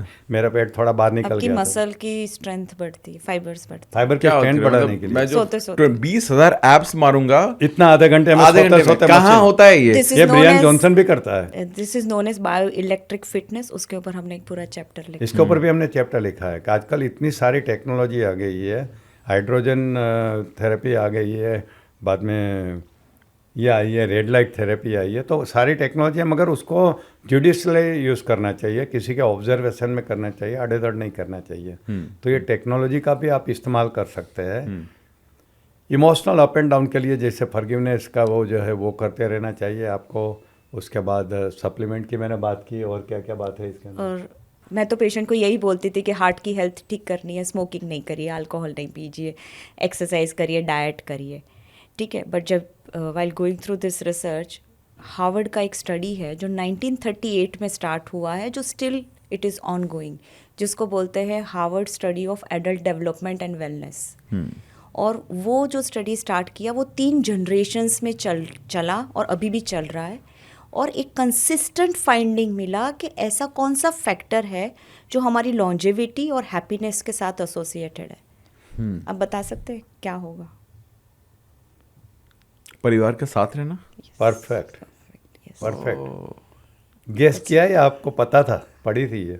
नहीं, मैंने पढ़ा तो नहीं है, बट यस, परफेक्ट गेस किया। क्वालिटी ऑफ योर रिलेशनशिप्स, वाह, आपकी जो कम्युनिटी है उसके साथ आप कितना कनेक्टेड फील करते हो, वो इट इज़ अ फैक्टर जो आपकी एजिंग, एंटी एजिंग जर्नी में आपको हेल्प कर सकता है। आजकल क्या है कि लोनलीनेस बहुत है, या लोग शादी नहीं करते, शादी करते तो जल्दी से डाइवोर्स हो जाता है, बच्चे माँ बाप से दूर है एजुकेशन के नाम पे। जैसे मेरा बेटा अमेरिका में अकेला रहता है 25 साल से, उसको मेरे से ज़्यादा हेल्थ प्रॉब्लम है क्योंकि वो अकेला रहता है लोनलीनेस का। तो अब मुझे रियलाइज हो कि उसका कारण उनका लोनलीनेस है। तो loneliness is a biggest factor जो आपका एजिंग बढ़ाता है ना। तो हमारी हिंदुस्तान के संस्कृति तो ये है कि साथ मिल के रहो, सबका साथ सबका विकास वाली बात है। मगर यहाँ भी वेस्टर्न कल्चर आ गया है लोनलीनेस वाला, है ना। और रिसर्च ने ये प्रूव किया है loneliness is equal to 15 cigarettes per day का जो रिस्क होता है, it is equivalent. My God, wow. दूसरा ये जो ओकिनावा आइलैंड है जो जापान का, वहाँ स्टडी हुआ है, जो ज़्यादा सेंटेनरियन है, उनकी स्टडी ये बताती है कि वो नेचर के साथ जुड़े हुए हैं। हम एंटी नेचुरल या क्या बोलते हैं, आर्टिफिशियल एनवायरनमेंट, आर्टिफिशियल एनवायरनमेंट ज़्यादा जीते हैं। खुली हवा नहीं मिलती है, एसी के साथ जीते हैं। खुली धूप में जाते नहीं, इसलिए रेड लाइट थेरेपी लेनी पड़ती है। पॉल्यूटेड हवा है, इसलिए ऑक्सीजन लेना पड़ा। नेचर के साथ जितना जुड़े रहोगे, मैं डेली गार्डन में आधा घंटा वॉक करता हूँ, धूप में जाके बैठता हूँ। नेचर के साथ जुड़े रहिए, ये बहुत इम्पोर्टेंट है कि आप ये नेचर के साथ जुड़े रहिए। तो बहुत सारे ऐसी चीज़ें हैं जो हमने इसमें मेंशन की है कि अगर ये लाइफस्टाइल को आप फॉलो करोगे तो आप एजलेस बनते जाओगे। मगर मॉनिटरिंग सिस्टम है, उसको भी फॉलो करिए कि आप एंटी एजिंग जो काम कर रहे हैं उसका इफेक्ट हो रहा है कि नहीं, बायोलॉजिकल मार्कर के थ्रू। करेक्ट। बहुत सारी टेक्नोलॉजी अभी स्मार्ट वॉच में आ गई है, बहुत सारे बैंड्स आ गए, अंगूठी आ गई, आपको पता है कि जिसकी वजह से आप अपना हेल्थ का पैरामीटर को देख सकते हैं। ऐसा तो ये सब करोगे तो एजलेस बनी जाओगे, जो आप हो ऑलरेडी। तो हाँ। आपको तो जरूरत ही नहीं है। अब मैं भी कोशिश करके सर अपनी गट हेल्थ का थोड़ा सा ध्यान रख रहा हूँ। हमारा प्रोफेशन ऐसा है कि बाहर होटल में ज़्यादा खाना पड़ता है ट्रैवलिंग की वजह से, तो कुछ ही कंट्रोल होता है, ज़्यादा नहीं होता है। जैसे अभी मैं घर से बाहर हूँ, तो कल मैंने जहाँ रुका वहाँ खिचड़ी बनवाई और दूध के साथ खिचड़ी खा लिया। होटल को मैंने अवॉइड किया, जितना हो सके उतना अवॉइड करना चाहिए। Correct sir, correct, amazing sir. मेरे ना 2 सवाल आपने जो चीज़ें शेयर की, मैं उसके ऊपर वापस से एक कुछ, क्योंकि कुछ लोगों के लिए हो सकता है इस पर क्रॉस क्वेश्चन पूछना चाहें तो मैं ही पूछ लेता हूँ। हाँ। पहला है, क्या नॉन वेजिटेरियन फूड आपकी एजिंग को फास्ट करता है? यस। ओके। क्योंकि वो एसिडिक फूड है। ओके। मैडम ने कहा ना कि हमारी बॉडी का पीएच बैलेंस रखना जरूरी है, जो 7.3 to 7.4 होना चाहिए। हाँ। मगर हमारा बॉडी को एसिडिक क्या बनाता है? हमारा फूड एंड ड्रिंक, जैसे सब सॉफ्ट ड्रिंक है वो सभी एसिडिक होता है आजकल। इसलिए तो अल्कलाइन वाटर का ज़माना आ गया। हाँ। मशीन बिकने लगे, सब कुछ होने लगा है, क्योंकि लोग अवेयर हो गए कि हमें बॉडी को अल्कलाइन रखना है। वैसे फूड का भी है, तो जितने भी जंक फूड है वो एसिडिक बनाता है। Non vegetarian food, all animal foods are acidic. अच्छा, दूध लोग मानते नहीं है। हाँ। लोग क्या करते हैं, एसिडिटी होती है तो उसको ठीक करने के लिए दूध पीते हो, डॉक्टर एडवाइस करते हैं। हाँ। मगर इसमें क्या है कि अभी इमीडिएट इफेक्ट क्या है वो नहीं, अंदर जाके आपके बॉडी के ऊपर क्या इफेक्ट है, उससे एसिडिक या अल्कलाइन का होता है। जैसे दूध नॉर्मली हमें लगता है कि एंटी एसिड है, एंटासिड के रूप में ही पीते हैं, मगर वो बॉडी में जाने के बाद वो एसिडिक इफेक्ट लाता है। इसलिए आजकल लोग विज्ञान हो रहे हैं, समझे ना, पूरी एनिमल प्रोडक्ट को बाईपास करते हैं। पहले तो मैंने सुना था टोनी रॉबिन्स से, जब यूपीडब्ल्यू उनका अटेंड करने को गया था तो मैं तब मान भी नहीं रहा था, मगर कुछ लोग वहाँ मिले जो विगन थे वो। तो अब धीरे धीरे ये स्टडी के बाद तो मैं और कन्विंस हो गया। अब मैंने मेरे ऊपर एक्सपेरिमेंट करने शुरू किए, दूध का और मिल्क प्रोडक्ट का कोटा कम कर रहा हूँ। मुझे भी जल्दी से जल्दी विगन बनना है। अच्छा, कैफीन का ओवरडोज भी आपको एजिंग फास्ट कर देता है, कैफीन से बच के रहना चाहिए। ये हैबिट्स, अल्कोहल, टोबैको, ये भी आपको नुकसान करता है। बहुत सारी चीज़ें हैं। तो नॉन वेज फूड आजकल दुनिया पूरी वेजिटेरियन हो रही है अब इसी तो की वजह बहुत से। ज़्यादा बहुत ज़्यादा हाँ, अब तो बहुत ट्रेंड में दिख रहा है। एक और चीज़, जैसे जब हम इंटरमिटेंट के बारे में बात करते हैं, तो आपने ही बात की इंटरमीडिएट फास्टिंग, ठीक है, तो एक तो होता है प्रॉपर फास्टिंग, वीक में एक बार फास्ट रखा। इंटरमिटेंट को आजकल बहुत सारे लोगों को मैं देखता हूँ, वो बोलते हैं यार इंग्लिश कॉन्सेप्ट है यार, ये क्या इंग्लिश कॉन्सेप्ट लेकर आ रहे हो, ठीक है। पहले भी तो हमारे यहाँ थोड़ा बहुत हम सुबह खाते थे, फिर शाम को 6 बजे खा ही लेते थे। तो इंटरमिटेंट, और कई बार ये बॉडी टू बॉडी भी डिफर करता है, मे बी उनके जो अंदर के डिजीज़ हैं। तो इंटरमिटेंट आपने तो कहा कि बहुत अच्छा है, मुझे पर्सनली बहुत फ़ायदा मिला इंटरमिटेंट से, ठीक है। तो आप क्या एडवाइस करते हैं कि ज़्यादातर लोगों को इंटरमिटेंट करना ही चाहिए? पहली बात तो ये है कि ये वेस्टर्न कंसेप्ट है ही नहीं, ये तो इंडियन कंसेप्ट है। ओके। एक मिस्टर चौहान करके गुजरात में रहते हैं, उन्होंने ये फैलाया हुआ है, उनकी किताब भी है और पूरे वर्ल्ड में जाके लेक्चर देते हैं। तो इंटरमिटेंट फास्टिंग हमारा ही कॉन्सेप्ट है, ये मेरा नॉलेज ये कहता है, समझे ना। और मैं बहुत लोगों को जानता हूँ जी इसको फॉलो करते हैं, उनको मैंने इम्प्रूव होते हुए देखा है, उनकी बीमारी इम्प्रूव होते हुए, उनका ओरा बढ़ते हुए, उनका फेस का तेज देखते हुए मैंने देखा है खुद ने। मैं अभी तक नहीं कर पाया, बहुत सारे रीज़न है, इरेगुलर लाइफ और इसकी वजह से, बट मेरा गोल तो ये है कि मुझे जल्दी से जल्दी इंटरमिटेंट फास्टिंग को फॉलो करना शुरू करना है। फिर भी 12 घंटे का तो फास्टिंग हो ही जाता है, क्योंकि रात शाम को 6-7 बजे मैं खा लेता हूँ, सुबह 7 बजे उठ के चाय नाश्ता करता हूँ, तो 12 को मुझे 16 घंटे तक पहुँचाना है। I am a believer of intermittent fasting. आपने भी बोला कि आपका भी फायदा हुआ। Correct. Ma'am, what do you think about intermittent? Intermittent fasting के बारे में हमने हमारी बुक में भी लिखा है कि जब हम इंटरमिटेंट फास्टिंग करते हैं, जैसे सर ने बोला कि नेचुरल प्रोसेस को हमें फॉलो करना चाहिए, तो वो हमारे ही एंशंट जो योगीज थे वो लोग इसको फॉलो करते थे, वो पूरा दिन खाते नहीं रहते थे, ठीक है ना। तो ये जो रेशियो होता है 16:8, 8 आवर्स आप सुबह 9 से 4 बजे के बीच में जो खाना है खा लो, उसके बाद आप 16 आवर्स फास्टिंग करो, ठीक है। जब हम फास्ट करते हैं तो हमारी बॉडी का जो स्टोर्ड फैट होता है वो यूटिलाइज होता है मेटाबॉलिज्म के लिए, और जो डैमेज सेल्स होते हैं वो भी रिमूव होते हैं और रीजनरेट होते हैं। तो बॉडी को एक रेस्ट मिल जाता है, रिकवरी का टाइम मिल जाता है। और ये रिसर्च ने प्रूव किया है कि intermittent fasting is related with reducing the biological age. Okay. तो हमारा जो ये पूरा कंसेप्ट है, हमें हमारी नंबर एज को तो हम कम नहीं कर सकते, वो तो एक प्रोसेस है, बट हमारा जो फोकस होना चाहिए कि हम हमारी बायोलॉजिकल एज को कैसे कम कर सकते हैं। तो it is a scientifically research proven thing है कि intermittent fasting is associated as an anti ageing modality. Amazing. Ami ji, मैंने आगे एक बात बोली थी, तो हम कैसे हमारी बायोलॉजिकल एज को मेजर कर सकते हैं। तो हमने एक इंटरनल केमिकल्स देखा था, फिर बायोलॉजिकल एज, टेलोमियर की लेंथ, जो थर्ड होता है वो मेटाबॉलिक एज होती है। तो मेटाबॉलिक एज को हम वेरियस स्कैन से, वेइंग स्केल्स आते हैं जिससे हम मेजर कर सकते हैं। उसके बाद एप्लीकेशंस आते हैं मोबाइल में, और रिस्ट वॉच आती है, अंगूठियाँ आती है, उससे हम कर सकते हैं। तो उसके जो पैरामीटर्स जो एजिंग के साथ एसोसिएटेड है और जो प्रूवन है, उसमें है VO2 मैक्स, उसमें है हार्ट रेट वेरिएबिलिटी जिसके बारे में हमने बात किया था, और फिर होता है रेस्टिंग हार्ट रेट, ठीक है। हार्ट के लिए ऐसा बोला जाता है लोअर इज़ बेटर। आपका ब्लड प्रेशर जितना लो है उतना अच्छा है, आपका हार्ट रेट जितना लो है उतना अच्छा है, तो लोअर इज़ बेटर। आपका रेस्टिंग हार्ट रेट क्या है? जो एथलेट्स होते हैं उनका रेस्टिंग हार्ट रेट 56 के आसपास होता है। ओके। तो ये जो पैरामीटर्स हैं वो मेटाबॉलिक रेट, आपके हार्ट, आपके लंग की कैपेसिटी, आपके ब्रेन का फंक्शन, वो सारी चीज़ें बताते हैं। और बहुत सारी चीज़ों में क्या होता है कि एक रेंज होती है एज पर योर एज, तो आपको पता चलता है कि मेरी एज इतनी है तो मैं वो रेंज में हूँ कि नहीं हूँ, तो उससे आपको एक डायरेक्शन मिलती है कि मुझे मेरे बॉडी पे कहाँ काम करना है। और ये सब पैरामीटर्स हमें मॉनिटरिंग के लिए बहुत हेल्प करता है। अमेजिंग। आई थिंक मुझे लगता है एक पूरे पॉडकास्ट में मुझे लगता है कि पॉडकास्ट को सुन के मैं थोड़े साल तो मैं जवान महसूस कर ही रहा हूँ। आप हो already. Thank you sir. Adder knowledge, आपके पास नॉलेज है, मैंने देख लिया। अरे sir, thank you sir, thank you. वो आपसे इतना कुछ सीखा है, उसको कहीं तो इम्प्लीमेंट करेंगे हम। करना ही चाहिए।